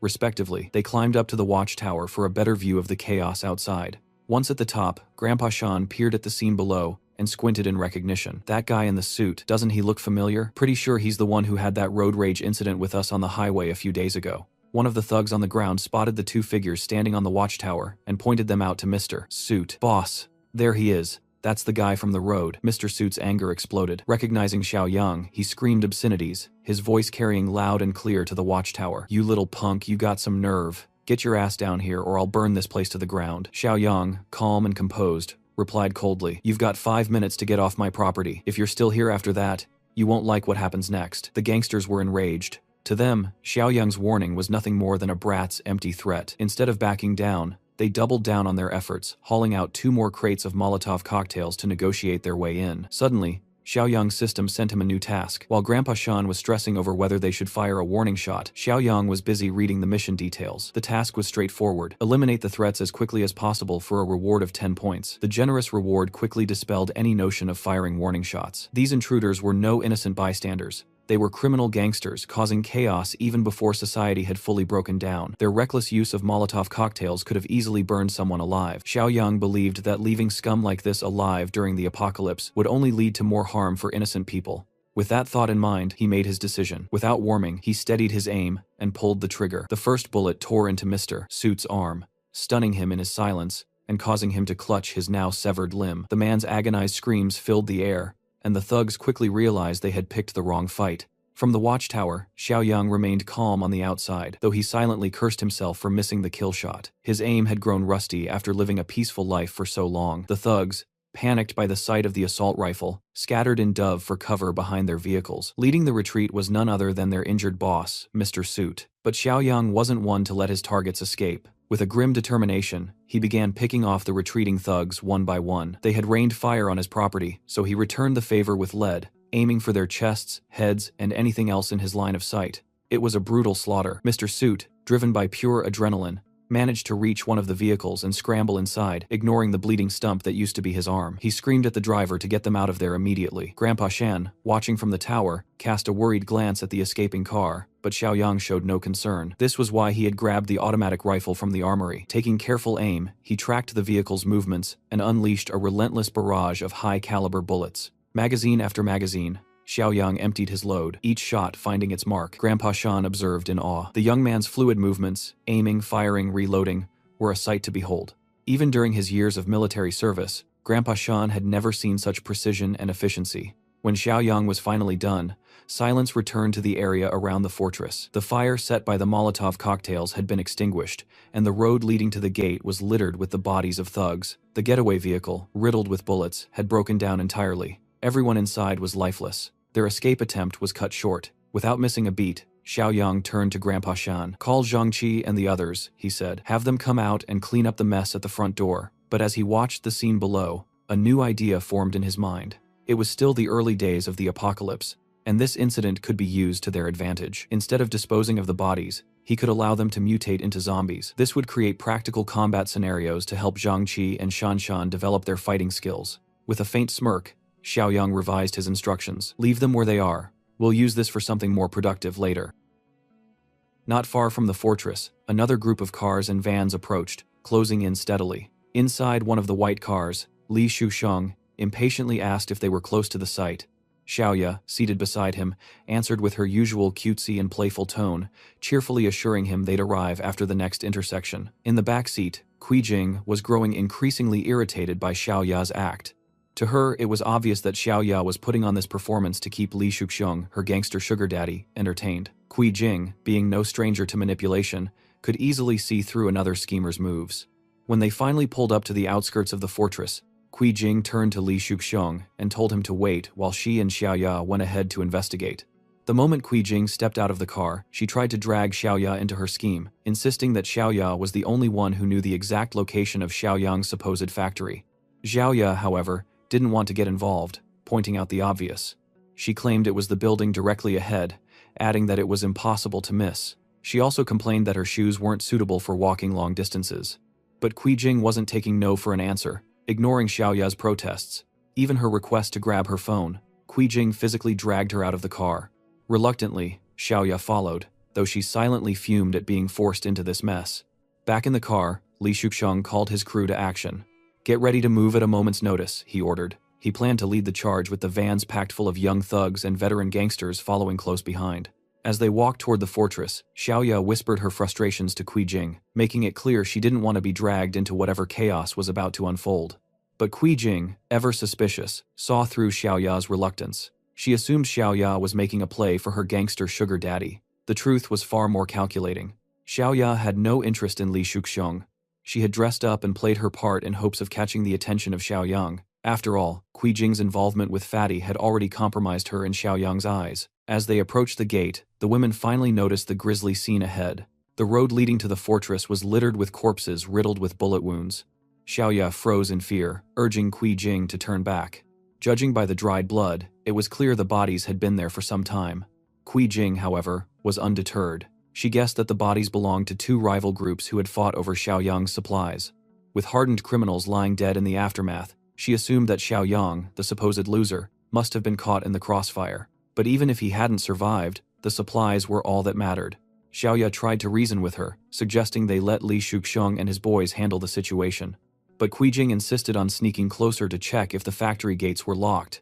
What the women didn't know was that the gangster corpses had already begun mutating, the virus in their systems activating post-mortem. Oblivious to the danger, the two women pressed on toward the gates. Standing in front of the massive steel barrier, Xiaoya pointed out that there was no visible way to open it. The gates were sealed tight, and even the interior compound was obscured from view. That at least gave her some relief, as it suggested Xiaoyang might still be safe and secure. Their scheming was interrupted when a voice called out from the outpost near the entrance. Shan Shan, armed with a crossbow, stood guard. Putting on a tough front, she demanded to know who they were and how they'd found the fortress. Xiaoya quickly adopted a friendly tone, pretending to be an old acquaintance. She told Shan Shan that the two of them were friends of Xiaoyang. Jing, always bold, went a step further, claiming to be Xiaoyang's girlfriend. Shan Shan, unimpressed, turned back toward the compound to inform Xiaoyang of the two witches outside, one of whom was making wild claims about being his girlfriend. As soon as Shan Shan was out of earshot, Jing began venting her frustration. She accused Xiaoyang of ditching her for a younger woman, clearly referring to Shan Shan. Xiaoya, more pragmatic, warned Jing to keep her emotions in check. Shan Shan had a crossbow and wasn't afraid to use it. The women's confidence, however, lay in their belief that Li Shuxiang and his armed gang could pull off the heist. As far as they were concerned, all they needed to do was open the gates and let the chaos unfold. When Xiaoyang arrived at the watchtower and laid eyes on the two women, two of the most troublesome figures from his past, his anger was barely contained. Secretly activating his mind's eye, he appraised their status. Sure enough, their outward friendliness was nothing but a facade. Both women were seething with hidden negative emotions, each trying to manipulate the situation to their advantage. Xiaoya wasted no time putting on her performance, claiming they had come to check on Xiaoyang out of concern. She painted a picture of chaos and worry, trying to appeal to his pity. But Xiaoyang, having learned his lesson from past experiences, wasn't falling for it. With a cold smirk, he called their bluff. so he asked, his voice dripping with sarcasm. What kind of weapons did you bring with you this time? The scheming duo, Kui Jing and Xiaoya, stood frozen in place. Their plans had been completely unraveled before they even stepped into the fortress. To make matters worse, Xiaoyang decided to teach them a lesson right then and there. From the watchtower, he opened fire, raining bullets onto the spot where they stood. Panicked, the two women screamed and danced around, dodging the shots. They shouted at him, calling him crazy for being so reckless. But Xiaoyang, standing tall and calm, emptied his magazine without hesitation. Xiaoya was terrified of the firearm and tried to appeal for a calmer, less hostile resolution. Kui Jing, however, doubled down, treating Xiaoyang as the weak, spineless fool she always thought he was. They couldn't have been more wrong. Killing them outright would have been too easy for Xiaoyang. Instead, he had something far darker and more gruesome in mind, a punishment that would match the malice in their hearts. That's when the groans started. From behind the women, the corpses of the gangster thugs began to stir. One by one, they reanimated, their bodies twisted and ravenous. Xiaoyang watched the scene from his perch, completely unfazed. The transformation of the gangsters into zombies wasn't just a terrifying spectacle, it was poetic justice. Leading the pack of the undead was none other than the cowardly Mr. Suit, still clinging to his twisted sense of importance even in death. The first three zombies lunged with terrifying speed, desperate to sink their teeth into fresh flesh. The women screamed and started running, barely avoiding the snapping jaws and clawing hands of the undead. Frantic and breathless, they screamed for help, their cries reaching the ears of Li Shuxiong, still sitting in his car nearby. He glanced out the window and saw the horrifying sight of zombies chasing the women. Fear gripped him immediately. Without hesitation, Li Shuxiong barked orders at his men. "Turn around, get us out of here." His gang obeyed instantly, their vehicles screeching as they sped away, leaving the women behind to fend for themselves. Kui Jing, panicked and desperate, was slowing down. She wasn't fast, and the zombies were closing in.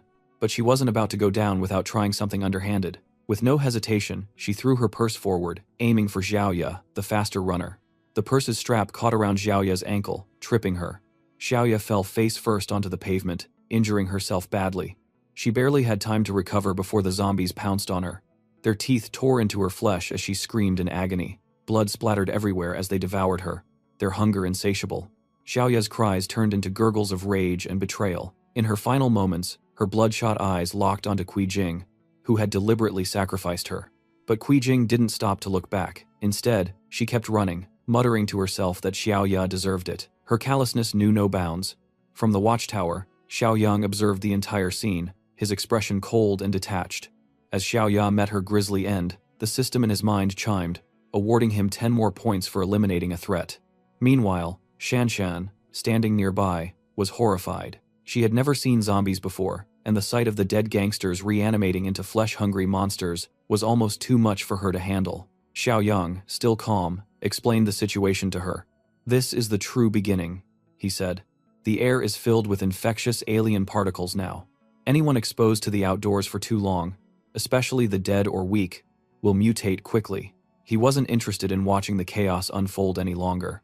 Turning his focus inward, he decided it was time to regroup and prepare for what was coming. Summoning everyone in the fortress, Xiaoyang called an urgent meeting. Once everyone was gathered, he laid out his plan. For the next 2 days, they needed to stay indoors. Windows and doors were to be sealed. No one was to go outside for any reason. This would give their bodies time to gradually adapt to the infection, reducing the risk of mutation. Hearing this, Zhang Qi brought up a critical concern. What about Chen Chong? He was still unconscious in the urgent care room. The mention of Chen Chong shifted the mood. While his head wound had improved thanks to basic medical care, he still hadn't regained consciousness.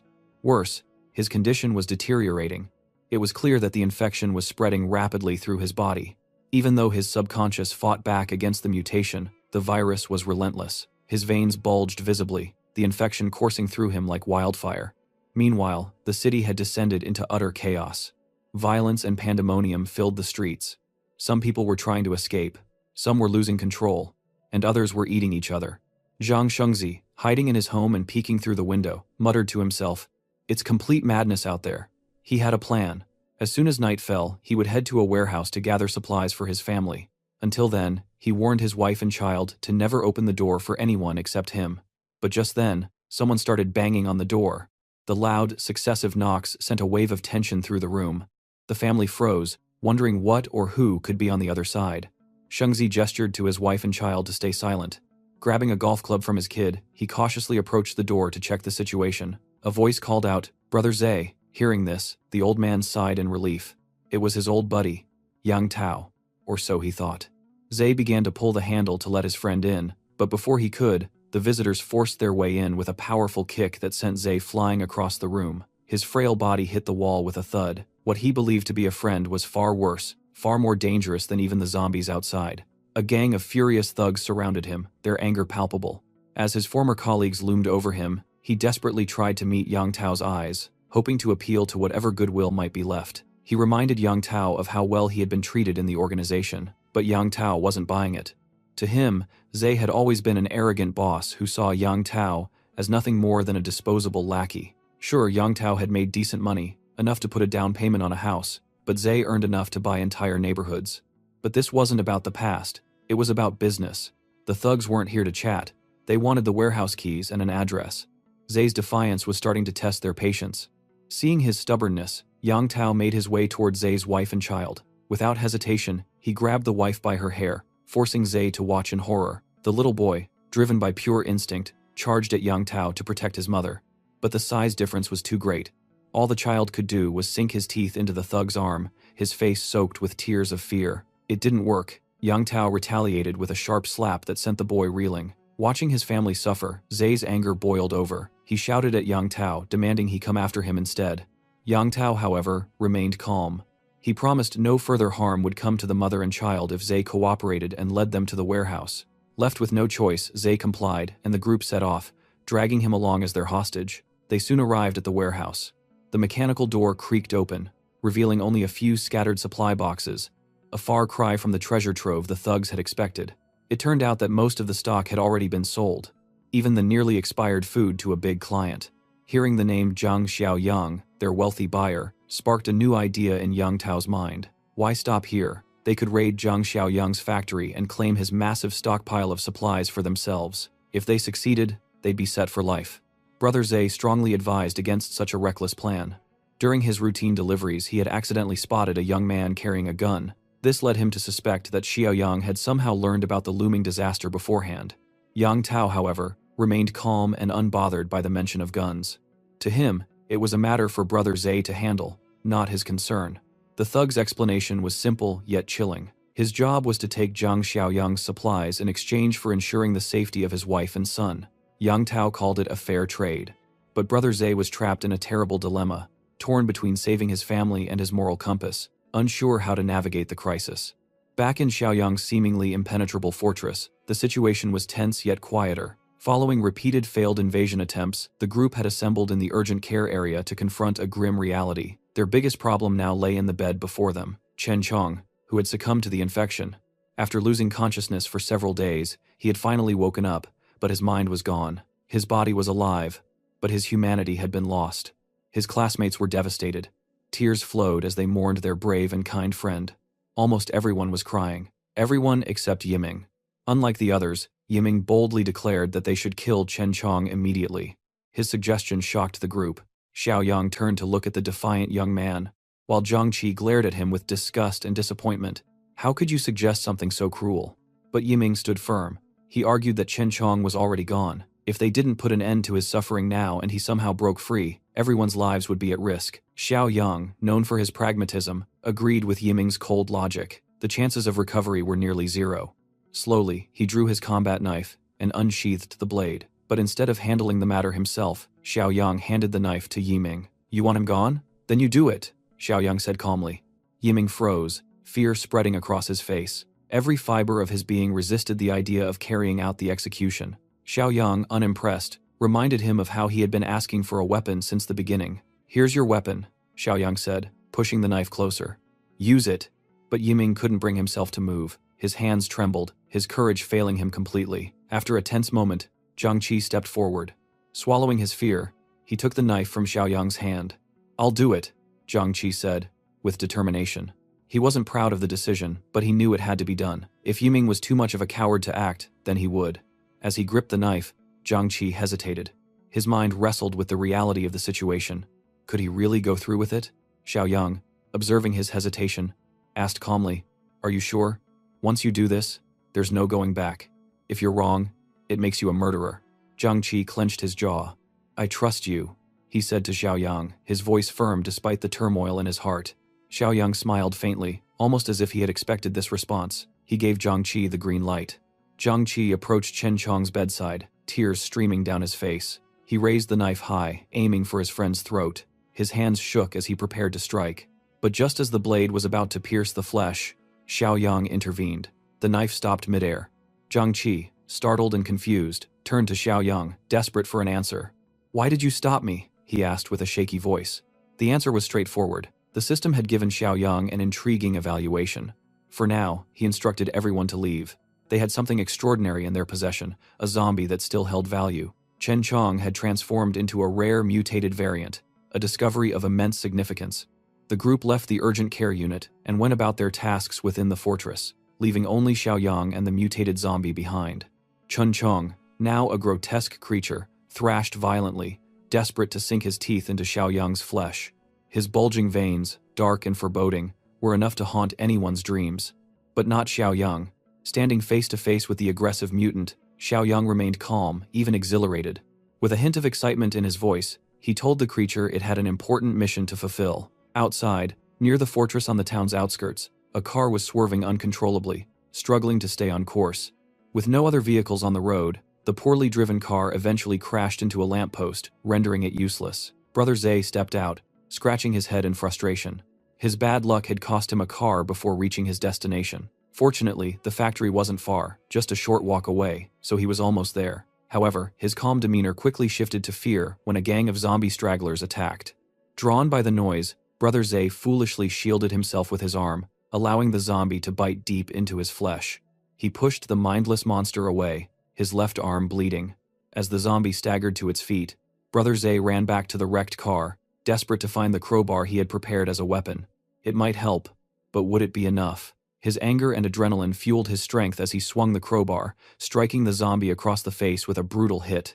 After knocking the eager zombie down, he continued bashing its skull until it stopped moving completely. Dealing with one of these creatures had drained him, and standing exposed while more zombies approached was not a good strategy. He couldn't afford to stay there, so Brother Zhe made his way toward the factory, his body shaking uncontrollably. He feared it was the virus spreading inside him from the bite. At the front gate of the fortress, a cluster of stationary zombies awaited their next prey, conserving energy. To avoid the trouble, Xiaoyang quietly opened the side door for the team's mission. Behind him, the rest of the crew, armed with their chosen weapons, followed. Most carried melee weapons, and Shanshan complained that all the gear strapped to their bodies made movement awkward. Xiaoyang explained that zombies were irrational but powerful, and with their current combat experience, they were likely to get hurt, so the protective gear was necessary. He promised they could remove it once they were more skilled. The team crept along the building, sticking close to the walls to avoid being noticed immediately. As they reached the front, Xiaoyang spotted the first zombie in their path and signaled the team to prepare. Entering the zombie's detection range, it turned toward them, revealing its decaying teeth. With the battle imminent, Xiaoyang reminded his team to remember their training. Always watch each other's backs and maintain a safe distance. As the zombie charged, Xiaoyang demonstrated his impressive evasion technique, dodging its attack effortlessly. He remained calm enough to provide a lesson in the middle of the fight. When a zombie misses its attack, he explained, survivors must take advantage of the moment, be quick, and aim for the temple or the back of the neck. Glasses, however, was the first to act on instinct, ignoring Xiaoyang's advice about targeting the right spots. As he raised his blade, his attack struck with precision. The machete's edge lodged between the zombie's partially split skull. It might have stunned the creature, but hitting the head directly caused the blade to vibrate, sending a sharp pain through his hand. The skull is the hardest part of the head, and using a melee weapon on it only makes the hands go numb, as Glasses had experienced. After a brief stun, the zombie snapped back with renewed aggression, desperately trying to bite into the student's flesh. Thankfully, Glasses had the presence of mind to use his blade defensively, trapping the zombie's teeth on its edge while calling out for help. Xiaoyang commended him for his excellent defense and instructed Zhang Qi to snap out of it and assist his teammate. Zhang Qi, with a calm and determined expression, moved behind the zombie, positioning his bat at the back of its neck. When his wooden bat hit the neck, a sharp cracking sound followed. Xiaoyang was pleased with their first real training results and reminded them that one strike wouldn't be enough. So, everyone joined in to finish off the zombie. Once it was down, Zhang Qi eagerly turned to Xiaoyang, seeking validation for their successful hit. Xiaoyang only smirked as another aggressive zombie appeared, snarling and charging, hungry for human flesh.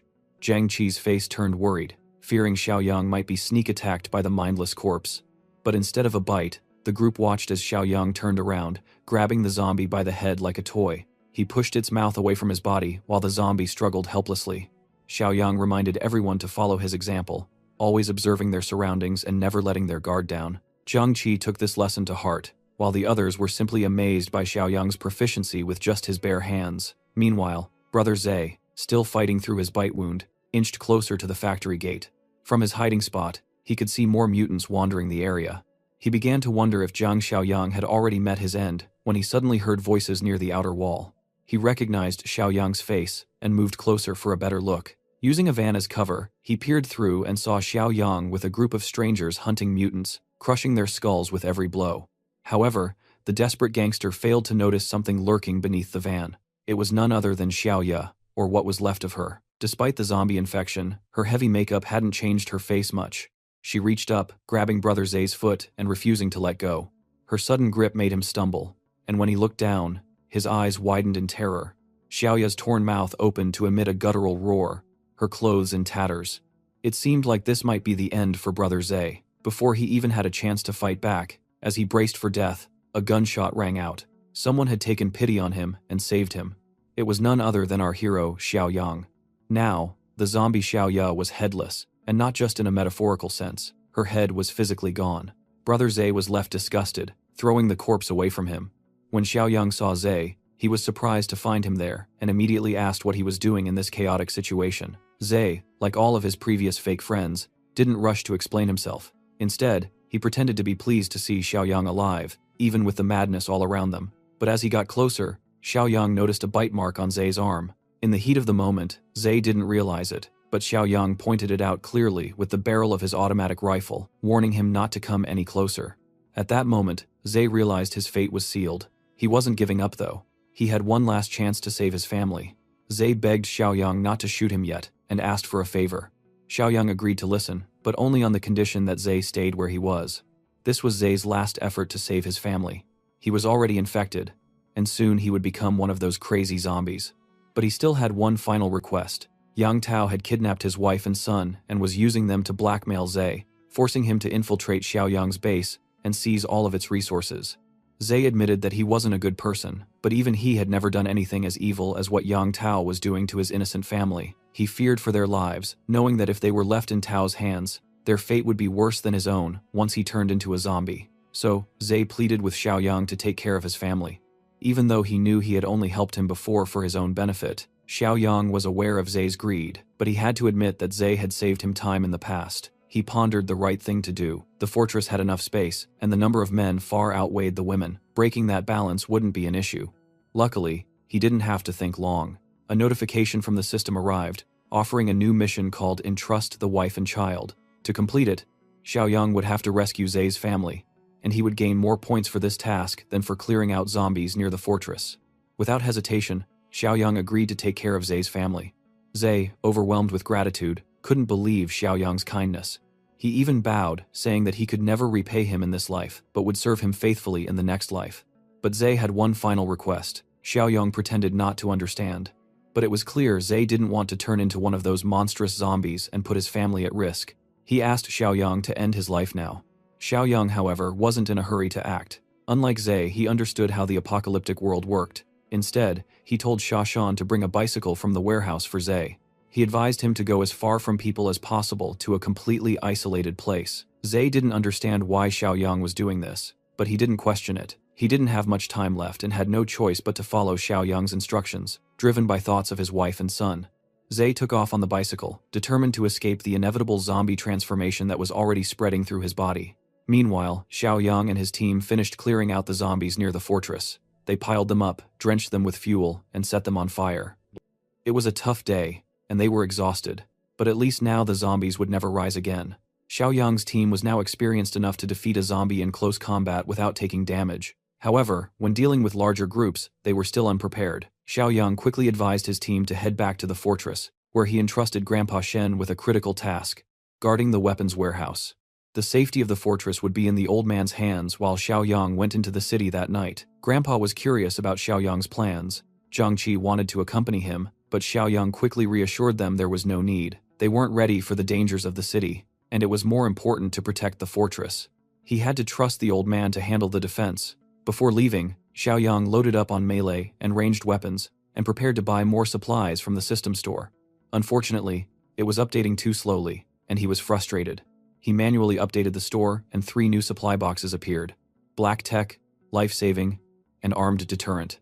The Black Tech box was the most expensive, and with the manual update cost increasing to 4 points, Xiaoyang had to be careful. Still, he bought the Black Tech supply box. After opening it, a blinding light filled the car, and Xiaoyang was rewarded with a physical enhancement serum that increased his strength by 5 points. The intense flash made him momentarily disoriented, but once the pain subsided, he realized the value of the serum. With his strength now at 13 points, about 2.6 times stronger than an average person, he was ready for the mission ahead. Back at Brother Zay's home, things were tense. His wife was trying to reassure their son, telling him that his father would take care of everything. But Yang Tao's thugs had grown impatient. They broke into the room, and the terrified wife asked what they were going to do. The answer was clear. Yang Tao was going to have his fun. Sadly, in this apocalyptic world, no one would come to her rescue. That was exactly what Yang Tao was counting on. Xiaoli's clothes were being torn apart by a group of thugs, their faces showing not even a hint of shame. Her desperate son struggled, pushing one of them with all his might, trying to protect his mother. Just then, Li, the guy with the ponytail, walked in, his eyes scanning the room as he asked what all the noise was about. One of the goons smirked, saying they were just about to have some fun, and even invited Li to join them. But Li wasn't interested. He told them the job wasn't finished yet, and they had no time for distractions. They needed to focus and get it done. Annoyed, one of the thugs grumbled, asking what the big deal was. They'd done this sort of thing plenty of times before. That's when Li's patience wore thin. He shot the thug a sharp look and reminded him exactly who they were dealing with. This wasn't just anyone. It was Zhang Shengzai's wife and kid. If she couldn't take it and ended her life, Zai would have nothing left to lose. And when that happened, he'd come after every single one of them. None of them would make it out alive. Still, Li didn't completely shut him down. He assured the thug that once they took care of Zai, they could come back and break her spirit however they wanted, not letting her rest for a single day. The thug, though disappointed, called Li a party pooper for ruining the mood. But in the end, he backed off and motioned for the others to leave. Yang Tao threw Xiao Li a chilling look on his way out, taunting her to wait for her turn. Left alone, Xiao Li and her son could do nothing but cry, helpless as night fell. Meanwhile, on the deserted streets outside, our boy was behind the wheel, cruising through the city with a lot on his mind. With 13 points in stamina, he now had more than twice the strength of an average person. His reaction time was sharper, and his control had improved significantly. As he zoomed through the cluttered streets, drifting around corners with precision, he felt the rush of adrenaline coursing through him. But the city center was up ahead, and he knew driving any further would only attract more unwanted attention. It was time to move on foot. Just as he stepped out of the car, a chilling roar echoed through the empty streets. Turning around, he spotted 2 zombies charging straight at him, but he didn't flinch. In a swift move, he dodged their attack and slammed his shoulder into one of them with such force that it knocked the other down as well. Without hesitation, he summoned his sword and charged at the zombies, going full throttle. With a single swing, both of their heads flew off in an instant. These zombies were nothing more than punching bags, now a perfect way for him to test his newfound strength and reflexes. He couldn't help but marvel at how effortlessly he was overpowering them. There was no doubt his physical strength had more than doubled compared to an average person. On top of that, his instincts had sharpened, and with his enhanced hearing, he could tell that his destination was only about 800 meters away. Meanwhile, across town, a group of zombies was relentlessly banging their heads against the glass door of a small grocery store. Inside, a handful of survivors were frantically piling heavy objects against the entrance, hoping it would hold long enough for them to figure a way out. Panic filled the air, and amid the chaos, a terrified boy turned to his father, his voice shaking as he asked if they were going to die here. His father, trying his best to stay calm, reassured him that those sons of zombies wouldn't get in. And even if they did, at least they'd be reunited with his mother. Of course, his words did little to comfort the boy, who burst into tears even louder. The officer standing nearby rolled his eyes in frustration. He couldn't believe the nonsense coming out of the father's mouth. What kind of brainless talk was that to give a scared kid? But the father wasn't one to back down. He snapped back, saying if he had enough brains to think things through before speaking, he'd be managing properties by now instead of hiding from zombies. Despite the father's humor, even the big guy was beginning to worry. The constant pounding on the door wasn't stopping, and for a moment, it seemed like they really might not make it out alive. Just as the tension reached its peak, a sudden gunshot echoed through the air. One of the zombies clinging to the door had its head blown apart, sending a shockwave through the group. The boy collapsed to the ground in fear, while his father stood frozen, clueless about what just happened. The officers snapped into action, telling them to move the barricade aside and check outside, but not to make any noise.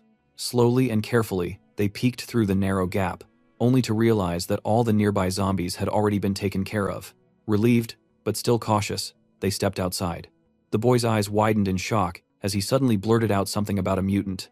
His father, confused, quickly asked what he meant. In a hushed, shaky voice, the boy explained, "It wasn't just an ordinary zombie out there. It was stronger, faster, and deadlier, just like in the comics, novels, and games." The father was getting more and more annoyed with his son, who couldn't stop talking about games, even in the face of danger. Frustrated, he snapped at him, wondering how his son could still be so obsessed with entertainment at a time like this. No wonder his grades were always the worst, the father thought bitterly. "Don't forget that this father's name is Old Song, so we will be calling him that from now on." The officer, growing impatient, turned to him and told him to cut it out. How were grades even relevant right now? They had bigger things to worry about. He urged them to stay focused and keep an eye on their surroundings. After all, they didn't want that mutant zombie ambushing them out of nowhere. As they moved forward, the officer repeated his warning, reminding them to stay alert. Step by step, they carefully made their way toward the base. Eventually, they reached a fork in the path and came to a stop. That's when Old Song's eyes landed across the street. There stood a young man, clearly focused on something. It was none other than our boy, deep in thought, busy adding points to his system and fine-tuning his stats. Before anyone could think, Old Song's son suddenly screamed in panic, pointing at him and shouting that it was a mutant zombie. But the officer, being the only one with some common sense, quickly assessed the situation. This guy didn't look like a zombie at all. He looked like a survivor. Our boy couldn't help but chuckle at the boy's wild imagination and casually told him to stop jumping to conclusions. The officer, now relieved, stepped forward cautiously and warned our boy that it was too dangerous to be wandering around alone. He suggested that they should stick together if they wanted to survive and invited him to join their group. Curious but cautious, Zhang Xiaoyang Shang asked them who they were and why only a few of them were out here. As he scanned the area, the officer explained that they were searching for supplies and mentioned that many civilians were still gathered at Rancian Garden. The mention of the place triggered a memory in Xiaoyang's mind. He recalled that Jinyu Mansion was nearby, not far from where they stood. Old Song immediately agreed, pointing out that it was just across the street. He then urged Xiaoyang to join them, emphasizing that there was strength in numbers. With Officer Lee carrying a gun and their experience dealing with mad zombies, they were confident in their ability to protect him. Of course, they had no clue about our boy's true capabilities, but instead of showing off or bragging about his strength, he simply nodded and agreed to go with them. And with that, they cautiously continued their journey forward, each step taken with care and vigilance. Old Song looked at Zhang Xiaoyang with a curious expression, asking why he wanted to go to Jinyu Mansion. He wondered if there was someone important he was trying to find. Xiaoyang simply replied with a yes, offering no further details. But Old Song wasn't done yet. He pressed on, asking if it was a relative or perhaps a girlfriend. Then, with a somber tone, he reminded Xiaoyang that it was the end of the world, and whoever he was looking for was probably already dead. He advised Xiaoyang to prepare himself mentally for that harsh reality. The officer gritted his teeth and nodded. He admitted that even if they hadn't been killed by the Ravagers, there was still a chance they might have run into those beasts. The mention of beasts caught Xiaoyang's attention, and he immediately asked what he meant by that. Officer Lee revealed that a group of thugs had taken over the Bichui Mountain Villa area in the eastern part of the city. To survive, they didn't hesitate to harm other survivors. Their group had once encountered them and lost many companions in the process. Officer Lee's face darkened at the memory, and he decided not to dwell on it further, simply reminding everyone to stay vigilant when dealing with other survivors. Suddenly, a sharp voice cut through the tense atmosphere. The boy shouted for the officer to be careful. Spinning around, Officer Lee spotted a zombie lunging straight at him. Without hesitation, he took it down with a few well-placed shots. He stood there, panting heavily, his heart pounding in his chest. For a brief moment, he thought it was over. But the relief didn't last long. The sound of gunfire had attracted more zombies, and panic quickly set in. Just then, his eyes landed on an abandoned bus nearby. Without wasting a second, he signaled for everyone to run toward it. Xiaoyang, however, grinned to himself, thinking a step ahead. Running blindly could attract even more zombies, but the bus, being a closed shelter, offered solid defense. The only downside, if it got surrounded, there would be no way out. By the time he finished his assessment, everyone had already made it into the bus. Officer Lee, still catching his breath, called out to him, urging him to hurry and keep up.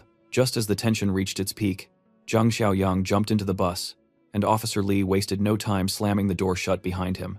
With urgency in his voice, the officer warned everyone to stay alert and check each seat for any hidden ravagers. But before anyone could act, the boy shouted, his voice filled with panic, that the zombies weren't giving up. They were still gathering outside. Officer Lee gritted his teeth in frustration. Despite their quick escape, the undead were still on their trail, closing in fast. The bus shook violently as the zombies began banging on it, their relentless attacks growing stronger with each passing second.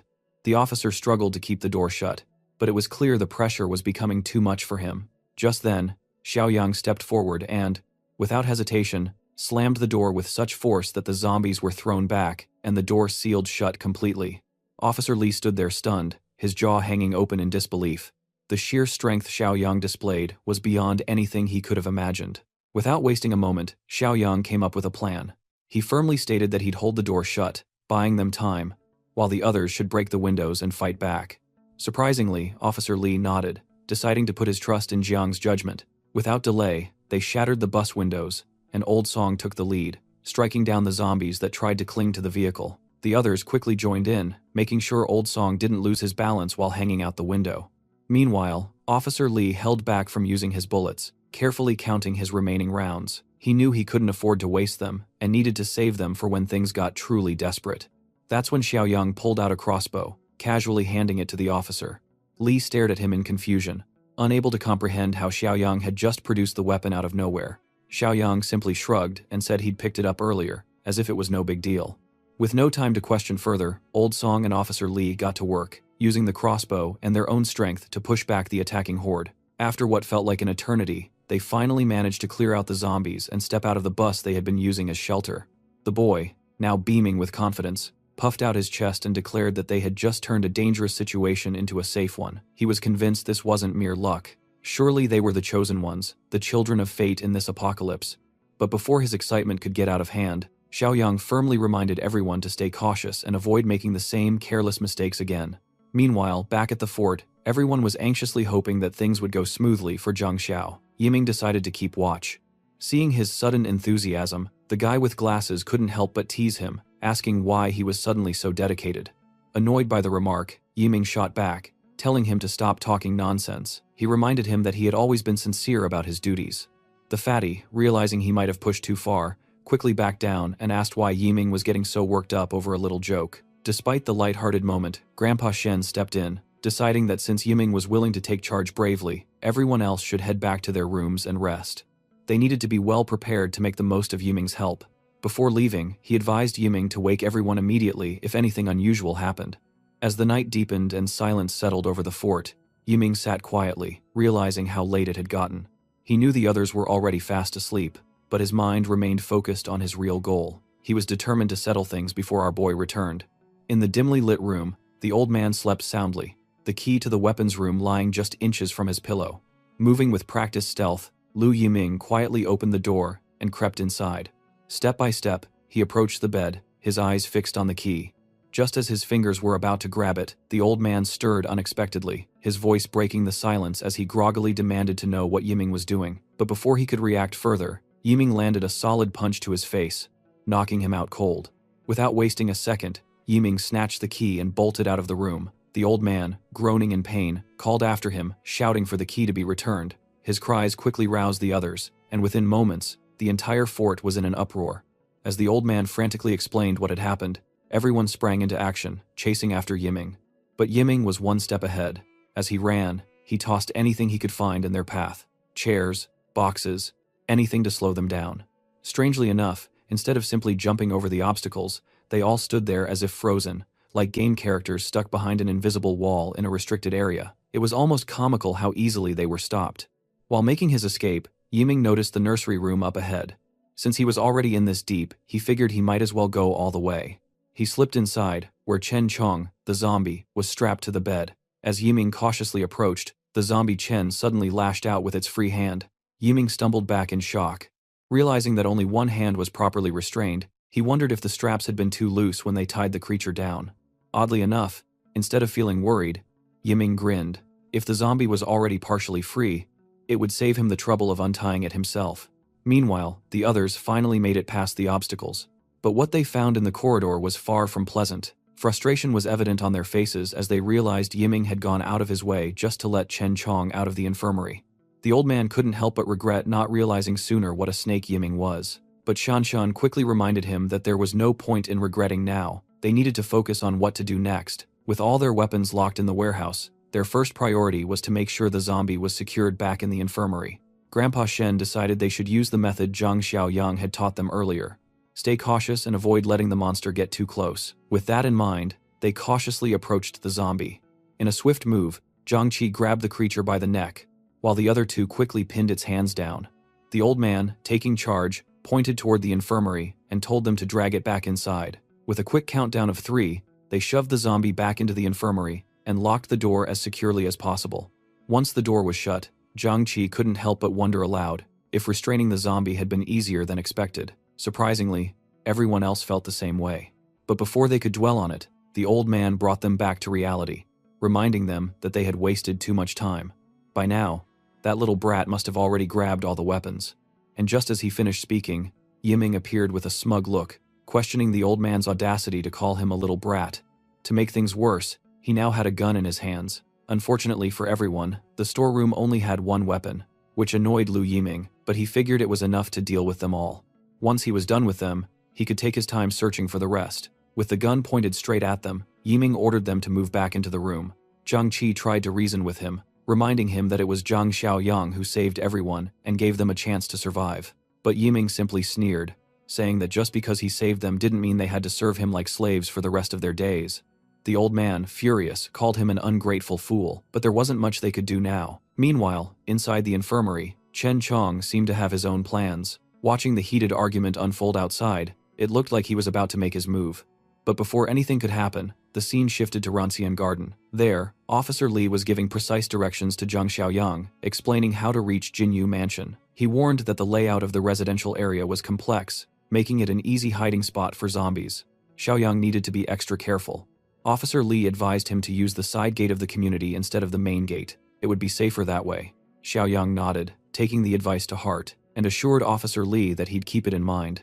As he walked toward his next destination, Old Song suggested they should help him out. After all, he had saved their lives by fending off those zombies. But Officer Li wasn't convinced. He reminded Song that they had no idea what was waiting inside Jinyu Mansion. If they accidentally walked into a horde of zombies, it would all be over in an instant. Still concerned, Old Song asked why they were letting Xiaoyang walk straight into what seemed like certain death. Officer Li sighed, saying he had already warned the boy as much as he could. There was nothing more to do now but feel sorry for him. However, Li also pointed out that Xiaoyang shouldn't be underestimated. His skills were far beyond ordinary. Meanwhile, outside the mansion, zombies roamed everywhere, and inside, the goons holding Zhang Shengzi's family hostage were getting impatient. One of them grumbled, annoyed that Zhe hadn't returned yet, but another thug, less concerned, declared that he had held in his frustration long enough. Tonight, he was going to take it all out on Zhe's wife. Otherwise, he wouldn't be able to sleep. It was clear that these fools were simply waiting for a dead man to walk through the door. However, one of them, smarter than the rest, pointed out that Zhang might already be dead. After all, he had gone out alone. The disgusting thug shrugged and added that when they finally got their hands on the woman, they'd make sure to tie her up tight so she wouldn't even have the chance to take her own life. Hearing their vile plans, the woman trembled in fear, helpless against their cruelty. Finally, the man with the ponytail gave the signal, allowing his men to do as they pleased. But he made one thing clear. Nothing should happen to her, at least not while they were busy with their dirty games. Just then, something outside caught Ponytail's attention. His eyes narrowed as he noticed something unusual. The zombies, every single one of them, had mysteriously dropped dead. He had no idea what was going on, but we know who did this. Curious, Ponytail decided to check it out, wondering if a rescue team had arrived. But before he could take another step, his life came to an abrupt end. The moment he stepped outside, a dagger slashed through his throat, cutting it clean. His head hit the ground with a dull thud, rolling away lifelessly. Meanwhile, the other thugs in the room were ready to claim their prize. Their faces lit up with twisted excitement as they eagerly undid their belts, their eyes filled with sick anticipation. Xiaoli's son clung to her desperately, but they yanked him away without a second thought. A sharp slap landed across Xiaoli's face, silencing her cries. The kid, despite his fear, refused to back down, his tiny fist clenched, ready to fight with everything he had. But the thugs had no patience for his defiance. They kicked him out of the room, slamming the door shut behind him, leaving him alone outside. Just then, the headless body of the guy with the ponytail collapsed to the ground in front of him. The boy stood frozen, his eyes wide in shock. But what stunned him even more was the dark silhouette standing in the doorway. Zhang Xiaoyang glanced down at the trembling boy and calmly asked if Zhang Shengzi was his father. The kid stammered for a moment before nodding, his voice barely escaping his throat. Meanwhile, inside the room, the thugs were already tearing at Xiaoli's clothes as she desperately tried to cover herself. One of them, smug and arrogant, slapped her again, demanding that she scream. But Xiaoli remained silent, refusing to let her son hear her suffering. Frustrated by her resistance, the thug decided to take his turn first before letting the others have their way. Before he could act, the door suddenly slammed open. One of the thugs, thinking it was the brat trying to fight back, scoffed and turned toward the door. But before he could even react, his head was sliced clean off, and he fell silent. His friend, clueless to what had just happened, barked at him to stop standing around like an idiot and throw the kid out again. What he didn't realize was that his buddy was already dead, his lifeless body crashing to the floor with a heavy thud. The remaining thugs stood frozen in confusion, their minds struggling to comprehend what was happening. At that moment, Zhang Xiaoyang seized one of the thugs and slammed him hard against the wall. The thug, who had been happily undoing his belt just seconds ago, stuttered in shock, asking who he was. But Xiaoyang didn't bother to answer. He delivered a powerful kick straight to the thug's face, knocking him out cold and ending the fight in an instant. Meanwhile, back at the fort, tension filled the air. Lu Yiming stood with his gun, pointed at everyone, his voice cold and final, as he warned them one last time, "Move, or he would shoot." The old man, seeing no other choice, urged the others to do as the bastard said and step into the room, but Shanshan hesitated, unwilling to comply. The old man, however, insisted she follow orders for now, reminding her that Yiming had the gun and promising to figure something out later. Yiming smirked, his expression full of arrogance and disgust. He told them there was nothing to figure out, no escape, no clever plan. They hadn't even seen his true ruthlessness yet. He was determined to establish his dominance once and for all. Without wasting another second, he decided to take down the old man first since he was the one talking the most. The two people standing behind the old man desperately tried to talk him out of it, but before they could finish, a sudden noise froze everyone in place. The infirmary door's lock began to rattle. In the next instant, with a loud swing, the door flew open, leaving everyone in shock. To their disbelief, it was Chen Chong. Somehow, even in his berserk state, he had managed to unlock the door himself. It seemed impossible, ridiculous even. But there he was, free, and it was clear he had only one target in mind. His deadly gaze locked onto Yiming like a predator eyeing its prey. Panic washed over Yiming as he quickly raised his gun, determined not to let this monster, who could open locked doors at will, live a second longer. He pulled the trigger without hesitation. But to his horror, the gun jammed. His eyes widened in despair as he realized he was completely screwed. Before he could even react, Chen Chong lunged at him with terrifying speed. In a flash, he tore Yiming apart, ending the reign of the bastard who had kept everyone on edge for so long. But the horror didn't end there. Chen Chong, without a word, dragged Yiming's lifeless body toward the infirmary, leaving everyone speechless. They could only watch in stunned disbelief, unable to comprehend what they had just witnessed. Then, in a chilling move, Chen Chong picked up the key to the infirmary door, tossed it aside, and locked himself inside once again, leaving everyone outside standing in utter bewilderment. Meanwhile, Zhang Xiaoyang had finished dealing with the thugs and finally freed the terrified mother as she clung to her son protectively. Xiaoyang called the boy over to him, but the mother, holding him close, anxiously asked what he intended to do with her son. Without offering any explanation, Xiaoyang simply told the kid to come. After a moment of hesitation, the boy assured his mother that everything would be fine and slowly stepped forward. When he reached him, Xiaoyang handed him a dagger and, in a calm yet firm voice, told him to finish off the thugs. The remaining goons, realizing what was coming, dropped to their knees and started begging for their lives.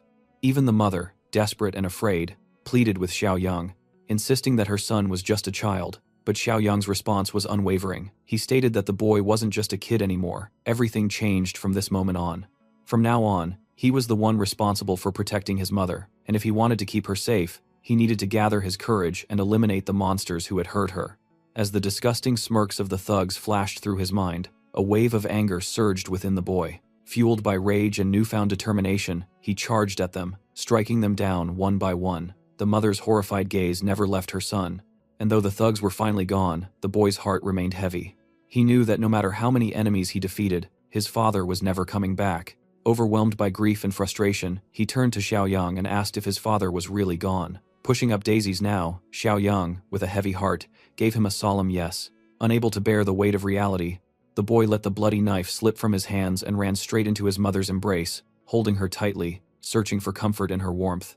Desperate to keep her son safe, the mother turned to Xiaoyang and pleaded with him to take the boy with him, offering to do anything in return. But the boy wiped his tears and declared that he wanted to stay with his mother and protect her himself. Seeing his determination, Xiaoyang made an offer to both of them. He invited them to come with him. He revealed that he had promised Zhang Shengzi to keep them safe. With that assurance, the mother and son agreed to follow him, walking past the lifeless bodies of the thugs who had once tormented them. As they moved on, the boy Shuai glanced at the corpses scattered around, fear creeping into his eyes. What terrified him more, however, was the man who had taken them down so effortlessly. Noticing the unease in the boy's face, Xiaoyang, with his usual calm, simply stated that he was the one who had dealt with them all. Just then, Xiaoyang raised his hand, signaling them to stop.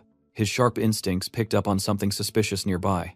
The scene shifts to Building 8, where a group of looters stands outside, demanding supplies from the terrified residents inside.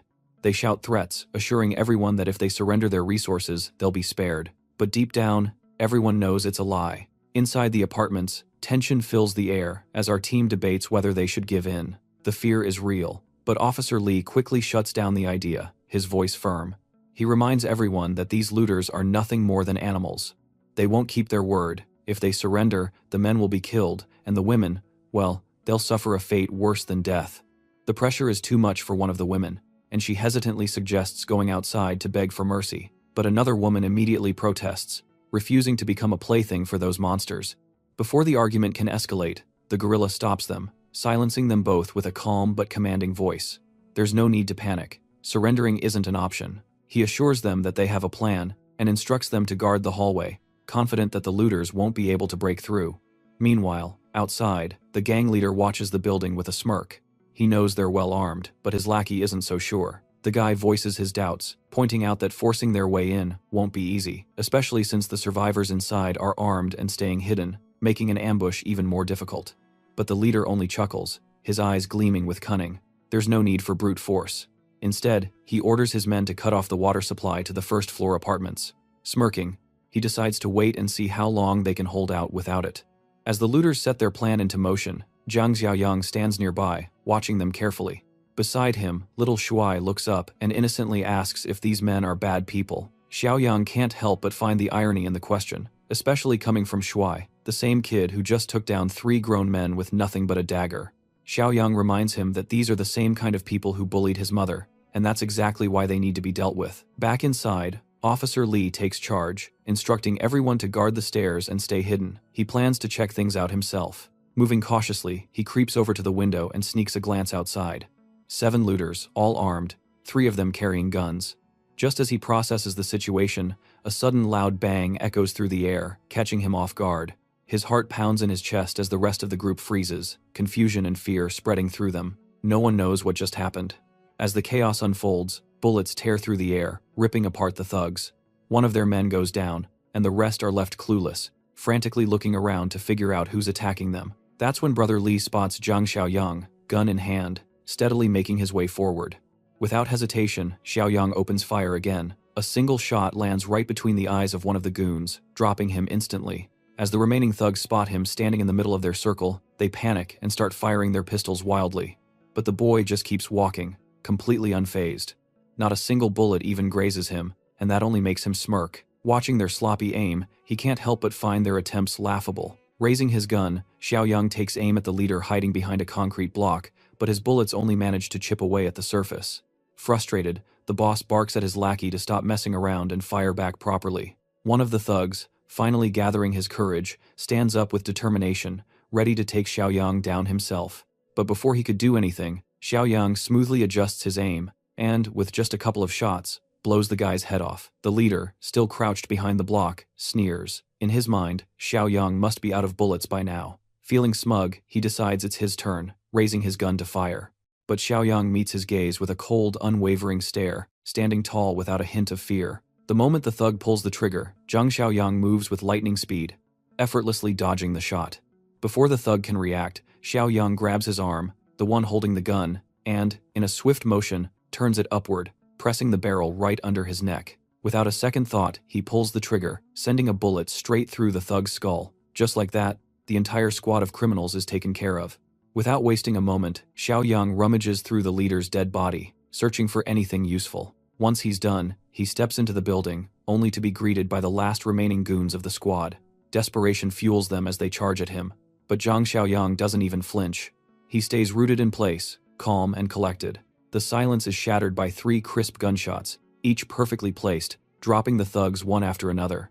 Watching all of this, Shuai is over the moon, his excitement barely contained. He's beyond impressed with how effortlessly Xiaoyang handled the fight, and can't help but admire him even more. Just then, a system notification appears in front of Xiaoyang, revealing his next objective: recruit survivors from Rangxian Garden. Completing this task promises a valuable reward. Curious, Xiaoyang asks about these people, and Officer Li responds, explaining that they're from the Bichui villas located to the south of the city. Officer Li quickly called over the 2 men in yellow jackets, Lu Chao and Shinji, instructing them to brief Xiaoyang about Bichui since they had just come from the south.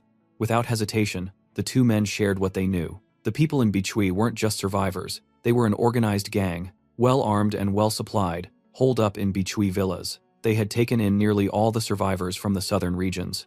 Hearing this, Zhang Xiaoyang paused for a moment, memories from his past life flooding back. He couldn't help but wonder if Bichui was where Li Shuxiong and Kui Jing settlements had been. Could it be them who had taken over?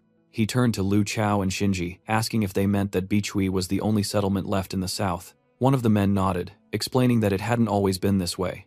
The gang, armed to the teeth, had crushed smaller settlements one by one. Wherever they went, they slaughtered half the population, abducted young women, and recruited anyone willing to submit. Zhang Xiaoyang was sure now. He knew exactly who was behind this.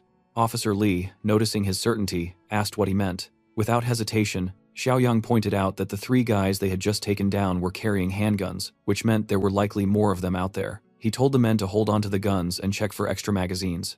There was no doubt they'd need them. Handing over his rifle to Officer Li, Xiaoyang told him to keep it, adding that he'd leave them with 5 magazines. He warned that the Bichui crew wouldn't let this go easily, but with these weapons, 10 or so men should be able to hold their ground. Xiaoyang then instructed them to stay put for a couple of days while he reorganized things back home. After that, he would return and personally deal with the Bichui gang. His words left one of the men standing nearby in shock. He pointed out that the gang was probably dozens of times stronger, if not more. It wasn't a small task to go against them. Officer Li, clearly concerned, tried to talk him out of it. He suggested that it wasn't worth the risk and that they could always look for another place to settle, but Xiaoyang simply told him not to worry. He already had unfinished business with the Bichui crew. Besides, in a few days, he planned to come back with a bigger vehicle and evacuate everyone to the east of the city near the old Tea City, where he was building a stronghold. He would need all the help he could get. With that, Xiaoyang turned to leave, casually tossing a goodbye over his shoulder and telling them to take care of themselves.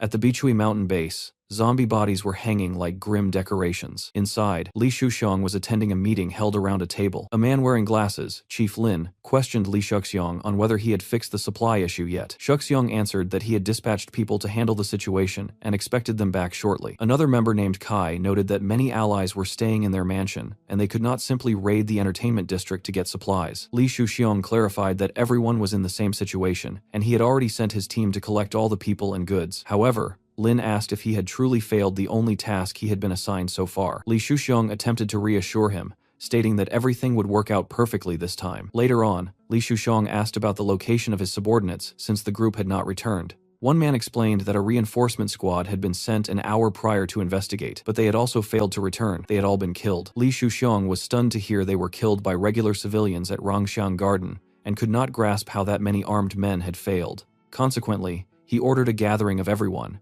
intending to ensure they would not fail again. Meanwhile, Xiaoyang was heading back to his base. Shanshan got excited when she heard the car approaching. Upon his arrival, He finished the mission and gained 25 more system points, bringing his total to 36. Shan Shan felt relieved to see him return. Xiao Yang asked if Yiming was a traitor. Surprised, Shan Shan asked if he had been aware of that the entire time. Instead of answering, Xiao Yang told Jiang Qi to take Xiao Li and her son to the infirmary. Afterward, they asked if he really knew Yiming was the traitor. Xiao Yang clarified that he wasn't certain, but he had a suspicion that one of Jiang Qi's friends was a problem. Because of this, he had only left a fake weapon in the armory to avoid larger risks. Grandpa Shen then mentioned another significant topic. He noted that Chong, who was in the infirmary, was acting strangely. Xiao Yang replied that he already knew Chong was a special zombie and an extremely rare mutant. Entering the infirmary, Xiao Yang asked if Chong understood him and instructed him to blink 3 times if he did. Chong complied. Xiao Yang explained that after the apocalypse began, some of the infected underwent different mutations. These rare mutants possessed higher intelligence and more potential than standard zombies, and they could keep pieces of their previous memories. He noted they were very fortunate that Chong was one of these rare types. As Chong walked, he intentionally stepped on Yiming's head, then gave a small grin and waved playfully at his friends. Xiao Yang decided there was no reason to wait any longer and gave the order to finish Yiming off. Chong then pulled Yiming away. Jiang Qi asked if Chong still recognized him. Chong stared at him for a second and then pretended to grab his crotch. This caused Jiang Qi to complain that he was still the same fool and that, even as a zombie, he should keep his hands to himself. It was obvious Chong had only done it to tease him. Afterward, Xiao Yang reviewed his system. He had unlocked an achievement for possessing a mutant ally, which granted him 10 additional points and brought his total to 46. The system store displayed a level 1 medical supplies box, a level 1 weapons box, and a level 2 high-tech box priced at 50 points. Xiao Yang noted that this was his first time seeing a level 2 box, though he found the cost quite high. He chose to purchase the 2 level 1 boxes first, saving the level 2 option for when his points increased. Following these purchases, he had 36 points remaining. From the first box, he obtained an interdimensional infection blocker, which could prevent or stop an infection in its early stages, even if someone was contaminated, though it was unable to reverse a full mutation. Inside the second box, he discovered a sniper rifle, along with a large amount of ammunition. He felt the boxes were very valuable, since he now had the literal ability to stop a person from becoming a zombie. Next, he examined his upcoming mission, which offered 25 points for successfully recruiting the survivors from Rangxian Garden. He decided to open the level 2 box at a later time, and set out for the mission the following day. Meanwhile, outside, Chong was disposing of Yiming's body. The next morning, Xiao Yang started the initial marksmanship and shooting drill with the group, using cans and bottles for target practice. After some time, he told Shen to bring everyone together because there were survivors in Rangxian Garden, and he intended to relocate them to the base later that day. Chong was picked to accompany him on this task. During the journey, they encountered an abandoned bus blocking the road, and had to clear out all the zombies inside by force. After that, Xiao Yang gave Chong the key to unlock his muzzle. He explained that Chong didn't need to wear it while they were alone, but he would have to put it back on once they entered Rangxian Garden to avoid frightening anyone. At the same time, Li Shuxiang was organizing his task force with the intent of finishing the mission once and for all. He was determined not to suffer another loss against Rangxian Garden. Using the bus he had claimed, Xiao Yang moved forward without pausing, driving over any zombies in his path and maneuvering through the abandoned vehicles on the road. There was no traffic to stop him, so he used the opportunity to clear the route without concern. Meanwhile, in the 8th building, the survivors met to divide the small amount of food they had left. Despite their hardships, everyone remained alive. A boy staying there with his father heard a vehicle getting closer. The group's police officer went to check and saw that it wasn't Xiao Yang arriving, but a group of thugs. They were heavily armed and clearly prepared to attack and seize the building. The officer identified them as the bandits from Bichui Mountain and cautioned that they were not friends. Song noted that they were seeking revenge this time, and felt confident since they were also armed. However, the officer pointed out that the enemy still held the advantage of the terrain. He quickly headed to the rooftop to secure a better vantage point, telling the rest of the group to stick to the agreed-upon plan. Meanwhile, Li Shuxiang and his men repositioned themselves slightly to find a suitable vantage point to fire at the building. They readied their submachine guns and unleashed a coordinated volley of gunfire. Li Shuxiang then picked up a loudspeaker to threaten the occupants and issue a warning. Before he could speak, however, one of his allies was killed by a shot to the head, and another was brought down by a shot to the leg. The shooter was the police officer, who was well positioned on the rooftop with his AK-47. This caught the enemy group off guard, as they had been misinformed that the residents only possessed a pistol. A surprised Li Shuxiang remarked that he didn't know how they had obtained an automatic rifle. Under the circumstances, he stated they needed to retreat, but commanded everyone to wait for his signal. One impatient man tried to run too early and was killed by headshots. It was only after the signal that they began a disciplined withdrawal. Even so, they were picked off one by one. Realizing the battle was lost, Li Shuxiang used his own subordinates as bait to distract the marksman. He managed to reach the car, abandoning a wounded comrade who was promptly killed by the officer's fire. Meanwhile, Xiao Yang remained on the road. During his drive, he encountered Li Shuxiong's car but decided to let them pass, as he had a more pressing objective to complete. Arriving at the 8th building, Xiao Yang noted that the AK-47 he had gifted had proven very useful. Seeing the corpses on the ground, Chong showed significant interest. Since he was hungry, Xiao Yang permitted him to feed on the bodies, explaining that they were enemies who would have turned into zombies regardless. Chong began consuming the remains, satisfying his hunger and regaining strength by eating human flesh. As they walked past the bodies, Chong commented that Officer Hong Li had eliminated many enemies. The boy watching from the window recognized Xiao Yang and came down to meet him. Hong Li and his group gathered with Xiao Yang on the ground floor. Xiao Yang asked if they were the ones who had handled the bandits, and Hong Li proudly confirmed it, noting that the weapon had made defending themselves much easier. They then heard an unusual noise. A zombie was approaching, and the startled group aimed their weapons at it. It was Chong, but because no one recognized him yet, the atmosphere was tense. Xiao Yang calmed them down, explaining that Chong was with him. Hong Li still found it strange to have a zombie as an ally. Xiao Yang clarified that Chong was no ordinary zombie, and promised to explain the details during the trip. They gathered everyone and boarded the bus to depart. Before leaving, Xiao Yang told Chong to eat as quickly as possible. Later, Chong put on his muzzle, which also served as a mask to avoid frightening the others. The boy asked if Chong had put the mask on himself, and Xiao Yang warned him to be careful speaking that way around Chong, as he was easily offended and might react poorly. When Chong stepped onto the bus, his weight caused the vehicle to rock, impressing Hong Li with his strength. After Chong finished eating, he tried to return the bus key to Xiao Yang and mumbled a few words. It was evident that consuming human flesh had caused him to evolve. He was now able to speak basic words, similar to a child learning to talk. This suggested he would grow even stronger and more intelligent in the future. Despite him not being a normal zombie, they continued their trek back to the base. Meanwhile, Li Shuxiong returned in a state of defeat and dejection.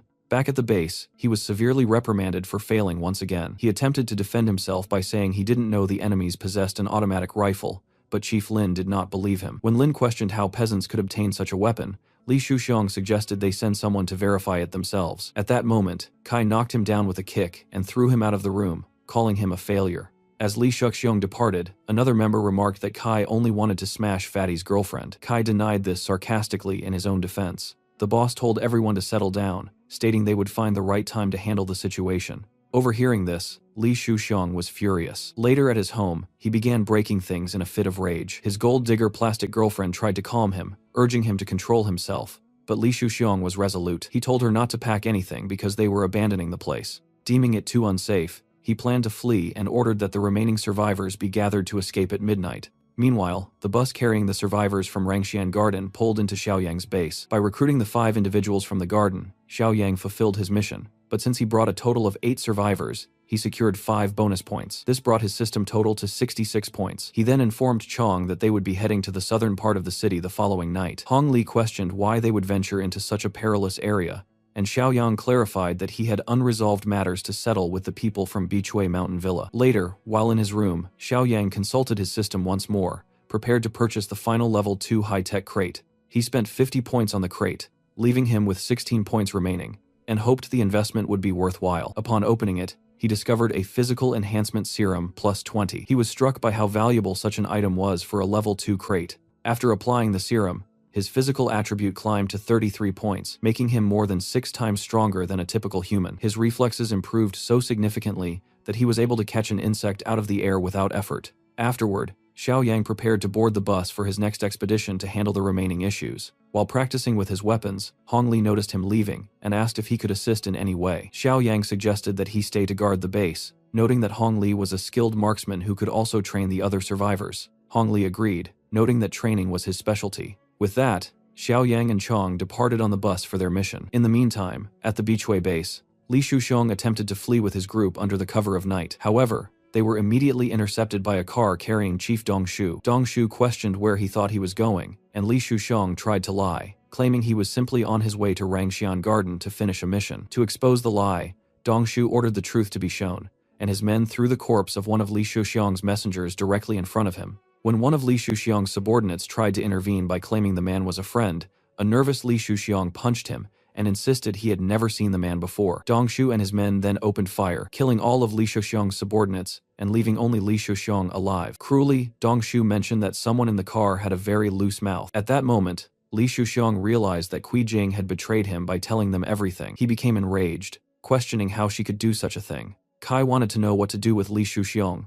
and Boss Lin ordered his immediate execution. With no way to defend himself, Li Shuxiong was hanged and left in front of the base as a grim warning to any other potential traitors. After some time, Xiaoyang arrived with the bus, and that was the first thing he saw. He recognized Li Shuxiong's cruel fate and told himself it was deserved. Even so, he saw a use for him. He freed the now zombified body and remarked that despite such a tragic end, Li Shuxiong could still help him get revenge. Meanwhile, inside the Beechway base, there was a disgraceful scene that does not deserve a detailed description. Hui Jing was wearing extremely revealing clothes and was clearly involved in an intimate situation with Lin. While they were distracted, Kai heard a strange noise coming from outside. He peeked out and saw the guards were dead as someone knocked on the door to draw their attention. Xiaoyang approached stealthily from behind without giving them a chance to react. He slit Kai's throat, killing him silently, and then threw another knife with precision into Lin's head, killing him instantly and spraying blood everywhere. Terrified, Hui Jing recognized Xiaoyang and asked how he had gotten there and what he wanted. Xiaoyang observed the situation and sarcastically noted how much fun she seemed to be having, commenting on what Li Shuxiong would think if he saw that. Hui Jing tried to react but had no time. Xiaoyang released the zombie Li Shuxiong,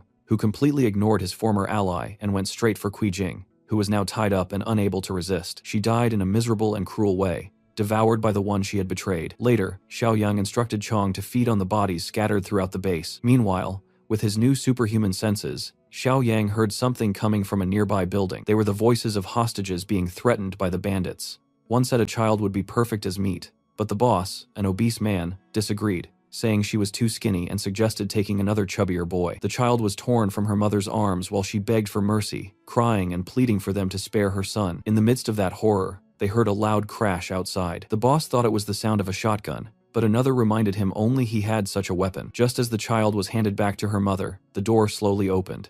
The boss ordered one of the men to check, but he regretted it immediately. He was violently grabbed by Chong, who appeared like a predator. The bandits fired desperately, but couldn't stop him. Chong smashed through the window as if it were paper, broke the boss's neck, and massacred all the remaining criminals with brutal force, sparing only the hostages. The people, terrified, didn't know what to think of that monster, and wondered what kind of zombie he was, not to attack them. Xiaoyang arrived shortly after and praised Chong's work, noting he didn't even need to remove his mask. Chong commented that the mask made everything more fun. The hostages were still scared to see a talking zombie, especially a child who said he was a powerful monster that had killed everyone. Xiaoyang reassured the group, explaining that Chong wouldn't attack them. The mother of the child said she had seen something similar before, mentioning that in the eastern part of the city there was a similar creature. Xiaoyang reflected on this, surprised that these mutations were appearing so soon. He had thought it would take another month or two for such cases to become common. The city of Decor, located to the east, wasn't very far from there. He concluded that, like Chong, there were other rare mutants. Some zombies, depending on the individual, could retain part of their sanity and memory, turning into extremely efficient killers, but there were also unstable mutations that were far more violent and dangerous to everyone. Chong asked Xiaoyang if he was like those dangerous mutants. Xiaoyang explained that he didn't need to worry because he wasn't like that. In fact, he told Chong that he was one of the luckiest, and with Xiaoyang around, he would never lose his sanity. Then Xiaoyang asked if there were any other survivors in that place. The people replied that there were still several locked rooms and mentioned that there were people alive in the basement. When they went down there, they found a terrible scene. It looked like a human slaughterhouse full of human remains. Xiaoyang thought that might explain why there were no other survivor groups in that area. They must have killed so many people on purpose. He considered that either the meat had been wasted because there weren't enough people to eat it, or it was being used to feed zombies. Xiaoyang asked about the situation in an office they had mentioned earlier. One of the men explained it was about a kilometer away near the south gate, where several people had been locked up and would probably suffer the same fate.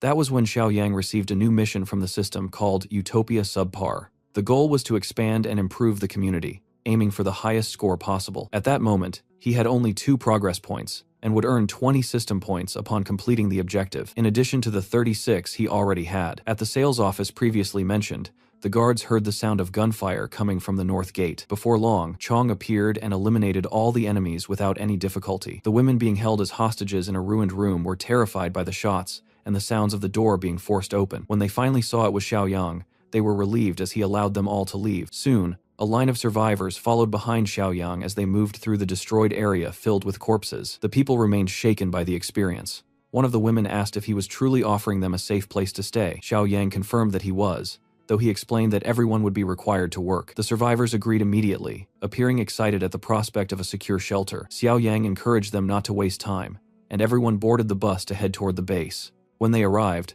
Shan Shan remarked with relief that he had finally returned, but Jiang Qi warned the group not to open the gate yet. Since Xiao Yang had not yet given a clear order, he explained that while this was his fortress, he could not let everyone inside immediately. Recognizing the hardships of the current era, he noted that he had built a small housing complex next to the fortress. He stated that while the place was not as secure as the main base, it was far better than the horrible conditions they had been rescued from. He mentioned that there were still many unfinished buildings, and that everyone would need to work to improve them. He promised that those who proved themselves worthy would eventually have the chance to enter the main fortress. Meanwhile, that morning at the Beachway Mountain Villa, a delivery truck arrived with a woman in the lead car. She was impatient, noticing that no one was answering the radio and complaining about Lin's incompetence. Sensing something was wrong, she opened the door to one of the rooms and discovered the dead bodies of Lin and Kai, along with the signs of the massacre Xiao Yang had left behind. The first to react was Li Shuxiong, but she knocked him down with a single punch and finished off the other enemies with knife strikes. She told her men they had no choice but to handle everything themselves,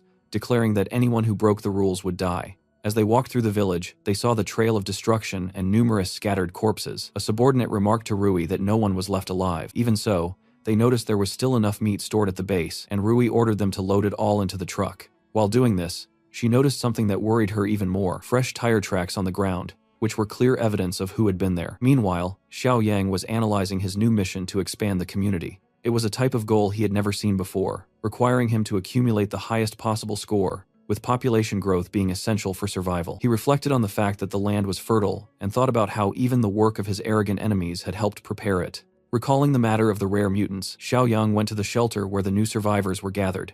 Many called him their savior, kneeling and bowing in his presence. He asked them not to do that, maintaining a serious tone. He then asked the woman who had mentioned the monster exactly where she had seen the creature. She explained it had been at the market in Decor City. She told him that she and her group had gone there for supplies when they encountered the terrible creature. Many were killed, causing widespread panic. She had managed to escape with her daughter and ran toward Beachway Mountain, thinking they would be safe, only to be captured by bandits. Xiao Yang thought about Decor City, and Shan Shan tried to talk him out of going, saying he didn't need to face the creature since they had enough supplies. Xiao Yang, however, argued that they could not remain idle, because acquiring more resources would benefit everyone. He considered the most important factor to be that Decor City was only 2 kilometers away, and they could not allow that monster to become a threat to the base. The woman, frightened, tried to stop him by saying the creature killed anyone it saw.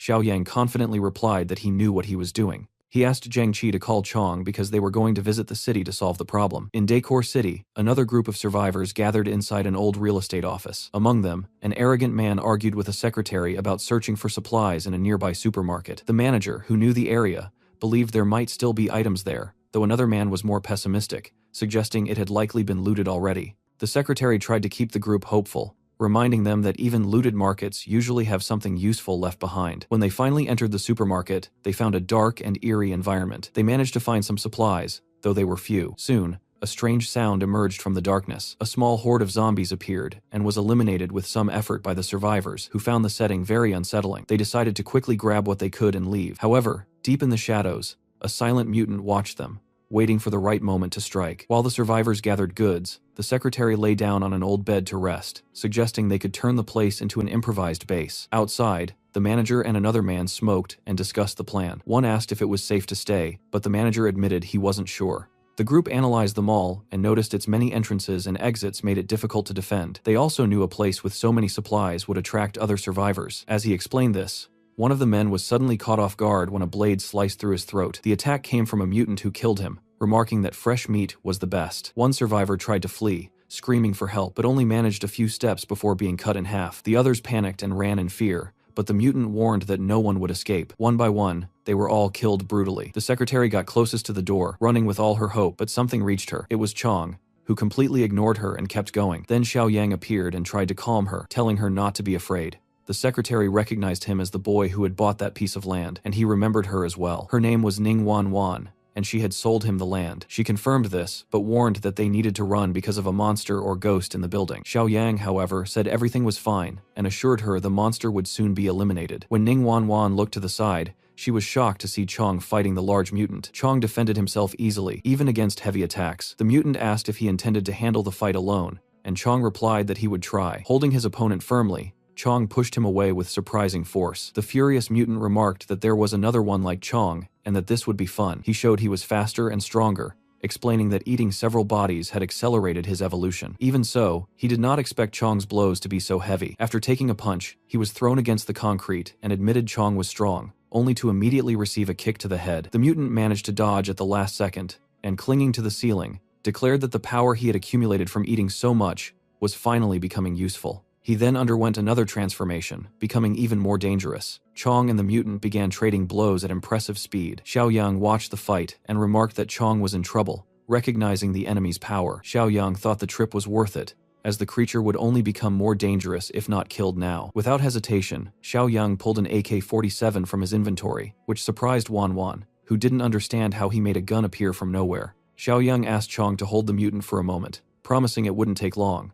Chong grabbed the mutant's hands tightly, allowing Xiaoyang to shoot straight at the creature's head. The mutant survived the initial shot, admitting Xiaoyang was different for being able to hurt him, but swore he would now kill him. Xiaoyang was shocked the shot wasn't enough, but did not stop. He fired for several seconds until the mutant's head looked like a sieve, ending the threat. After the battle, Xiaoyang asked why Chong had not eaten the mutant's body, suggesting it might make him stronger. The system quickly notified him that he had received another mission point for removing a danger to the community. Satisfied, Xiaoyang said that since they were there, they would not leave empty-handed. They decided to clear out all available supplies, and he used his spatial ring to store everything. Jiang Qi watched, always finding Xiaoyang impressive. Xiaoyang remarked that instead of letting the bodies turn into monsters, he wanted to know if Chong was still hungry. Meanwhile, not far away, Rui and her subordinate were carefully observing Xiaoyang's base. They studied the guards and the number of people inside, concluding that while the group was decent in size, they were poorly armed, a weakness they could exploit. The driver asked if this was the same man who had defeated the Bichui group. Rui confirmed it was, recalling that they had used stealthy tactics to take down the other faction. She mentioned she had already warned people from the district that the area was unsafe. To Rui, it looked like a divine gift,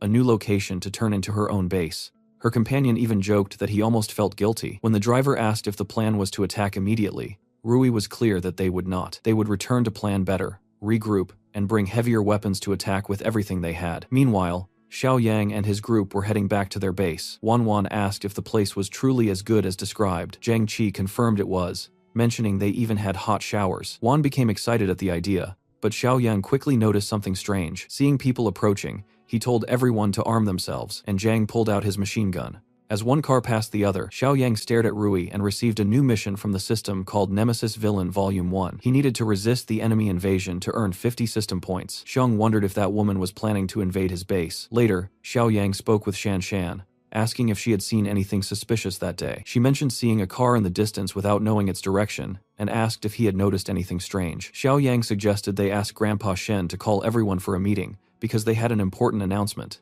Meanwhile, at a coal mine in the southern suburbs, some survivors were walking around using communicators. They had been lured there by a message promising a base. They were searching for the exact location when Rui's car and her team approached. She asked if they had come because of the message, and if they wanted to see the base. The survivors confirmed they had, impressed by Rui's appearance, and she replied they had arrived at the right time, asking them to follow her. The men showed suspicious intentions. Later, at the base built in the coal mine, the group was very impressed by the scale of the place, saying they had finally found a good home. One of them asked for a bathroom, and Rui smiled, telling him to follow her. While the two of them were in the bathroom, Rui followed the man inside. He seemed to pick up on what he thought were her intentions and told her not to be shy. However, Rui did not hesitate and pressed a knife to his neck. She explained coldly that she thought they would be good survivors, but they turned out to be a disappointment. When she finished, Rui calmly returned and saw that her subordinates had already completed the rest of the work. All the survivors were dead. She stated they would soon call for transport to take the bodies away. Back at Xiaoyang's base, everyone had gathered. Hongli asked if someone really wanted to attack and who they were. Xiaoyang explained they lacked clear information on the enemy, but needed to prepare for an attack at any moment. He said that Chong and Jiang would go with him to finish the construction of the unfinished structures, and that they planned to temporarily move the refugees there. Many people, including little Xiaoyu, volunteered to help, showing a willingness to cooperate. Wan, noticing the tension, decided she would go as well. Hong Li and Grandpa Shang were left in charge of defending the base, while the rest of the group went to the abandoned buildings to salvage what they could. This task force reached the unfinished buildings and had to eliminate numerous zombies upon arrival. In the end, no one was hurt. Chong took the opportunity to eat, and Xiaoyang told everyone they would stay there for now, since an attack could happen in the coming days. Some refugees volunteered to fight and help with the defense. Xiaoyang said that was fair, but first asked them to clean the entire place.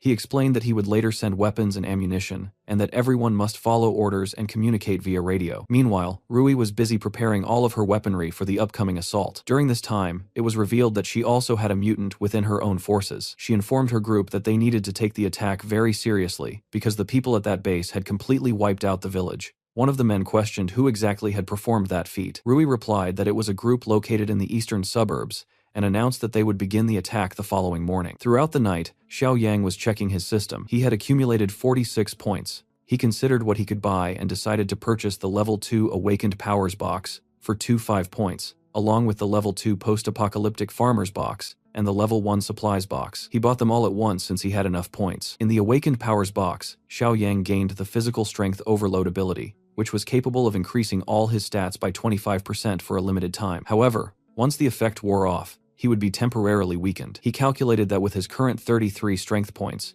using the overload would push him past 40, which was the equivalent of 8 times the strength of a normal human. He was excited to test this new ability. The next morning, Rui set out with all her people and weapons to attack Xiao Yang's base. She explained the strategy to everyone, saying that the first group should drive to the shelter and kill all the refugees. Meanwhile, the other group would try to open the metal gate. The mutant in their group showed enthusiasm, saying he was hungry. At Xiao Yang's base, Hong Li was analyzing the terrain and commented that he had found good spots for cover, even if the view was a little more limited than from the watchtower. Xiao Yang told him not to worry since that would not be a big problem. Hong Li asked why. That was when Xiao Yang remembered that Hong Li had worked as a sniper for years. Hong Li corrected him, saying he had only worked for a few months, but Xiao Yang asked if he could shoot accurately between 100 and 200 meters. Hong Li interrupted, saying there was no need to worry because he could shoot well up to 500 meters. Xiao Yang thought that was more than enough. Soon after, Zhang appeared carrying something very heavy. When he opened the crate, everyone saw it was a Barrett, which was an impressive elite weapon. Hong Li was surprised,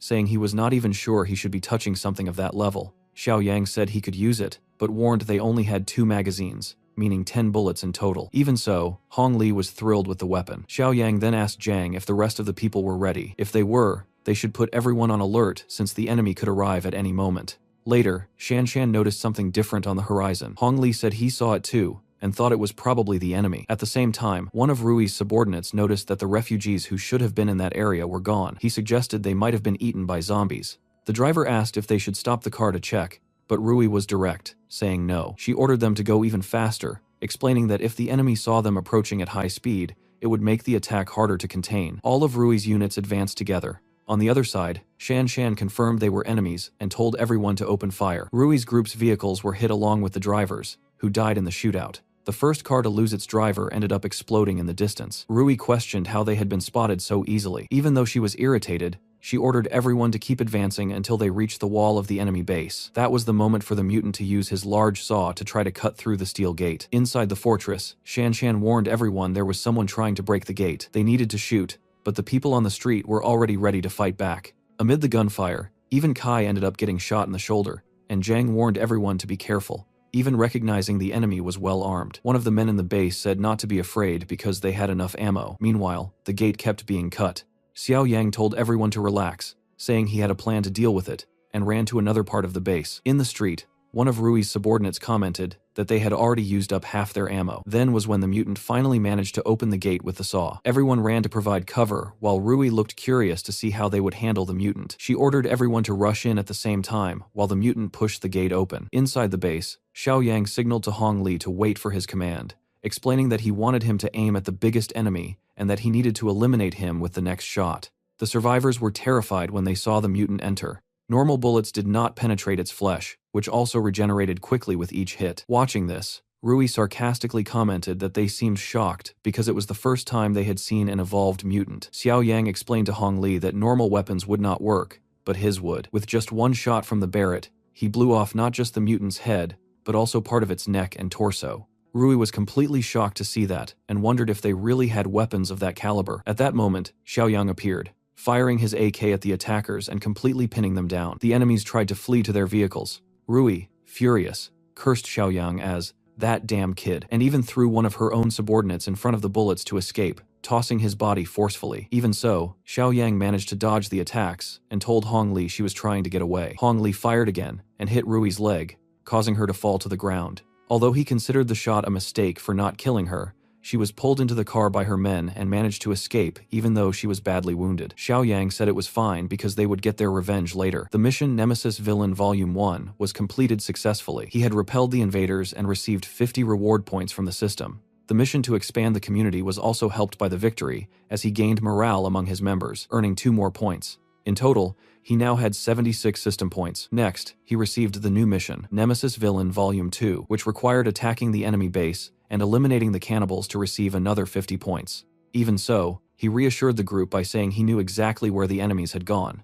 The people celebrated the victory, pleased that they had not lost anyone from the fortress, even though there were some injured. Xiaoyang ordered everyone to be taken to the infirmary immediately to disinfect their wounds. He also asked for all the bodies inside the fortress to be removed, and for the refugees who had been relocated to the abandoned building to be brought back. He was very satisfied with the number of points he had earned so far. Meanwhile, Rui was returning to her own base, now missing a leg. Her men were shocked to see her in that state and asked what had happened to her. Rui, irritated, admitted that she had not been careful enough and confessed that she did not know the enemy possessed that kind of weapon. Noticing her subordinates' suspicious looks, she asked why they were staring at her like that. She complained that she needed to eat meat to recover and demanded their obedience. The man who had previously controlled the mutant asked if she had really sunk to that level and dared to speak to him in that manner. Rui, furious, asked if everyone was rebelling against her and ordered her men to take him down. However, they remained silent and did not obey her. The man then declared that she was missing a leg and that the number 2 in the group, the mutant, was dead, which made him the most powerful person now. He also stated that everyone was tired of putting up with her. Rui, panicking, asked if they were really rebelling against her, but she was surrounded and brutally killed by her own men, who lynched her to death. Soon after, they called that subordinate the third boss, but he declared that he was now the first. Even so, one of the men warned him that their defenses were very weakened since Rui and the mutant were dead and many of them had been lost in the battle. They especially feared encountering that other man again. The new boss understood that he was talking about the guy known as the Tentacle Man, but he replied that they might think about looking for shelter later. Later on, Xiaoyang and Zhang arrived at the coal mine. They confirmed it really was the hideout of those cannibals. Xiaoyang told them to advance carefully and make noise to confuse anyone who might still be around. They passed by Rui's destroyed body along the way. Hongli commented that they were monsters for having killed their own people. Xiaoyang replied that it was not surprising at all. Zhang, remembering the large mutant they had fought, remarked that it was quite different from Chong. Hong Li agreed, saying he had heard something about evolution, and asked what exactly an evolved being was and how someone reached that point. Xiaoyang explained that it was through consuming human flesh, which was the most direct way for zombies or mutants to gain abilities and evolve. Hong Li then asked if they would also have to eat human flesh to survive the apocalypse. Xiaoyang clarified that it was only the most direct method, but there was another, better way. He then showed them a type of glowing core. He explained that whether it was an evolved human or a zombie, everyone with special abilities was a mutant, and needed to absorb exotic energy to evolve. He said all kinds of meat and blood contained a bit of that energy, even if only in small amounts, which was still better than nothing. The rare mutants and evolved ones had that energy much more condensed in their bodies. He added that as the apocalypse intensified, more mutant zombies and exotic cores would appear. Hong Li asked if zombies also had that energy, and if they could just eat zombie meat. Zhang immediately rejected the idea, saying he would not eat that. Xiaoyang explained that normal people could not eat zombie meat because they would get infected. Only mutants like Chong could evolve that way. Then, suddenly, the system announced that the mission Nemesis Villain Volume 2 was complete, earning Xiaoyang another 50 points and bringing his total to 126. He thought to himself that since there were no more enemy survivors around, there was no immediate threat left. But at that moment, a zombie rushed to attack him, and Xiaoyang easily brought it down without giving it a chance. That zombie had approached without making any sound, showing it was special. Xiaoyang took a core from inside it and offered it to Zhang and Hong Li. Zhang refused, but Hong Li decided to consume both cores at once because he wanted to get stronger. Soon after, he really felt much more powerful. Xiaoyang remarked that Hong Li would become an evolved, but even so, his strength still would not be enough to dominate the apocalypse. Hong Li promised he would not get arrogant. With the immediate danger gone, Xiaoyang decided that everyone would return to the base.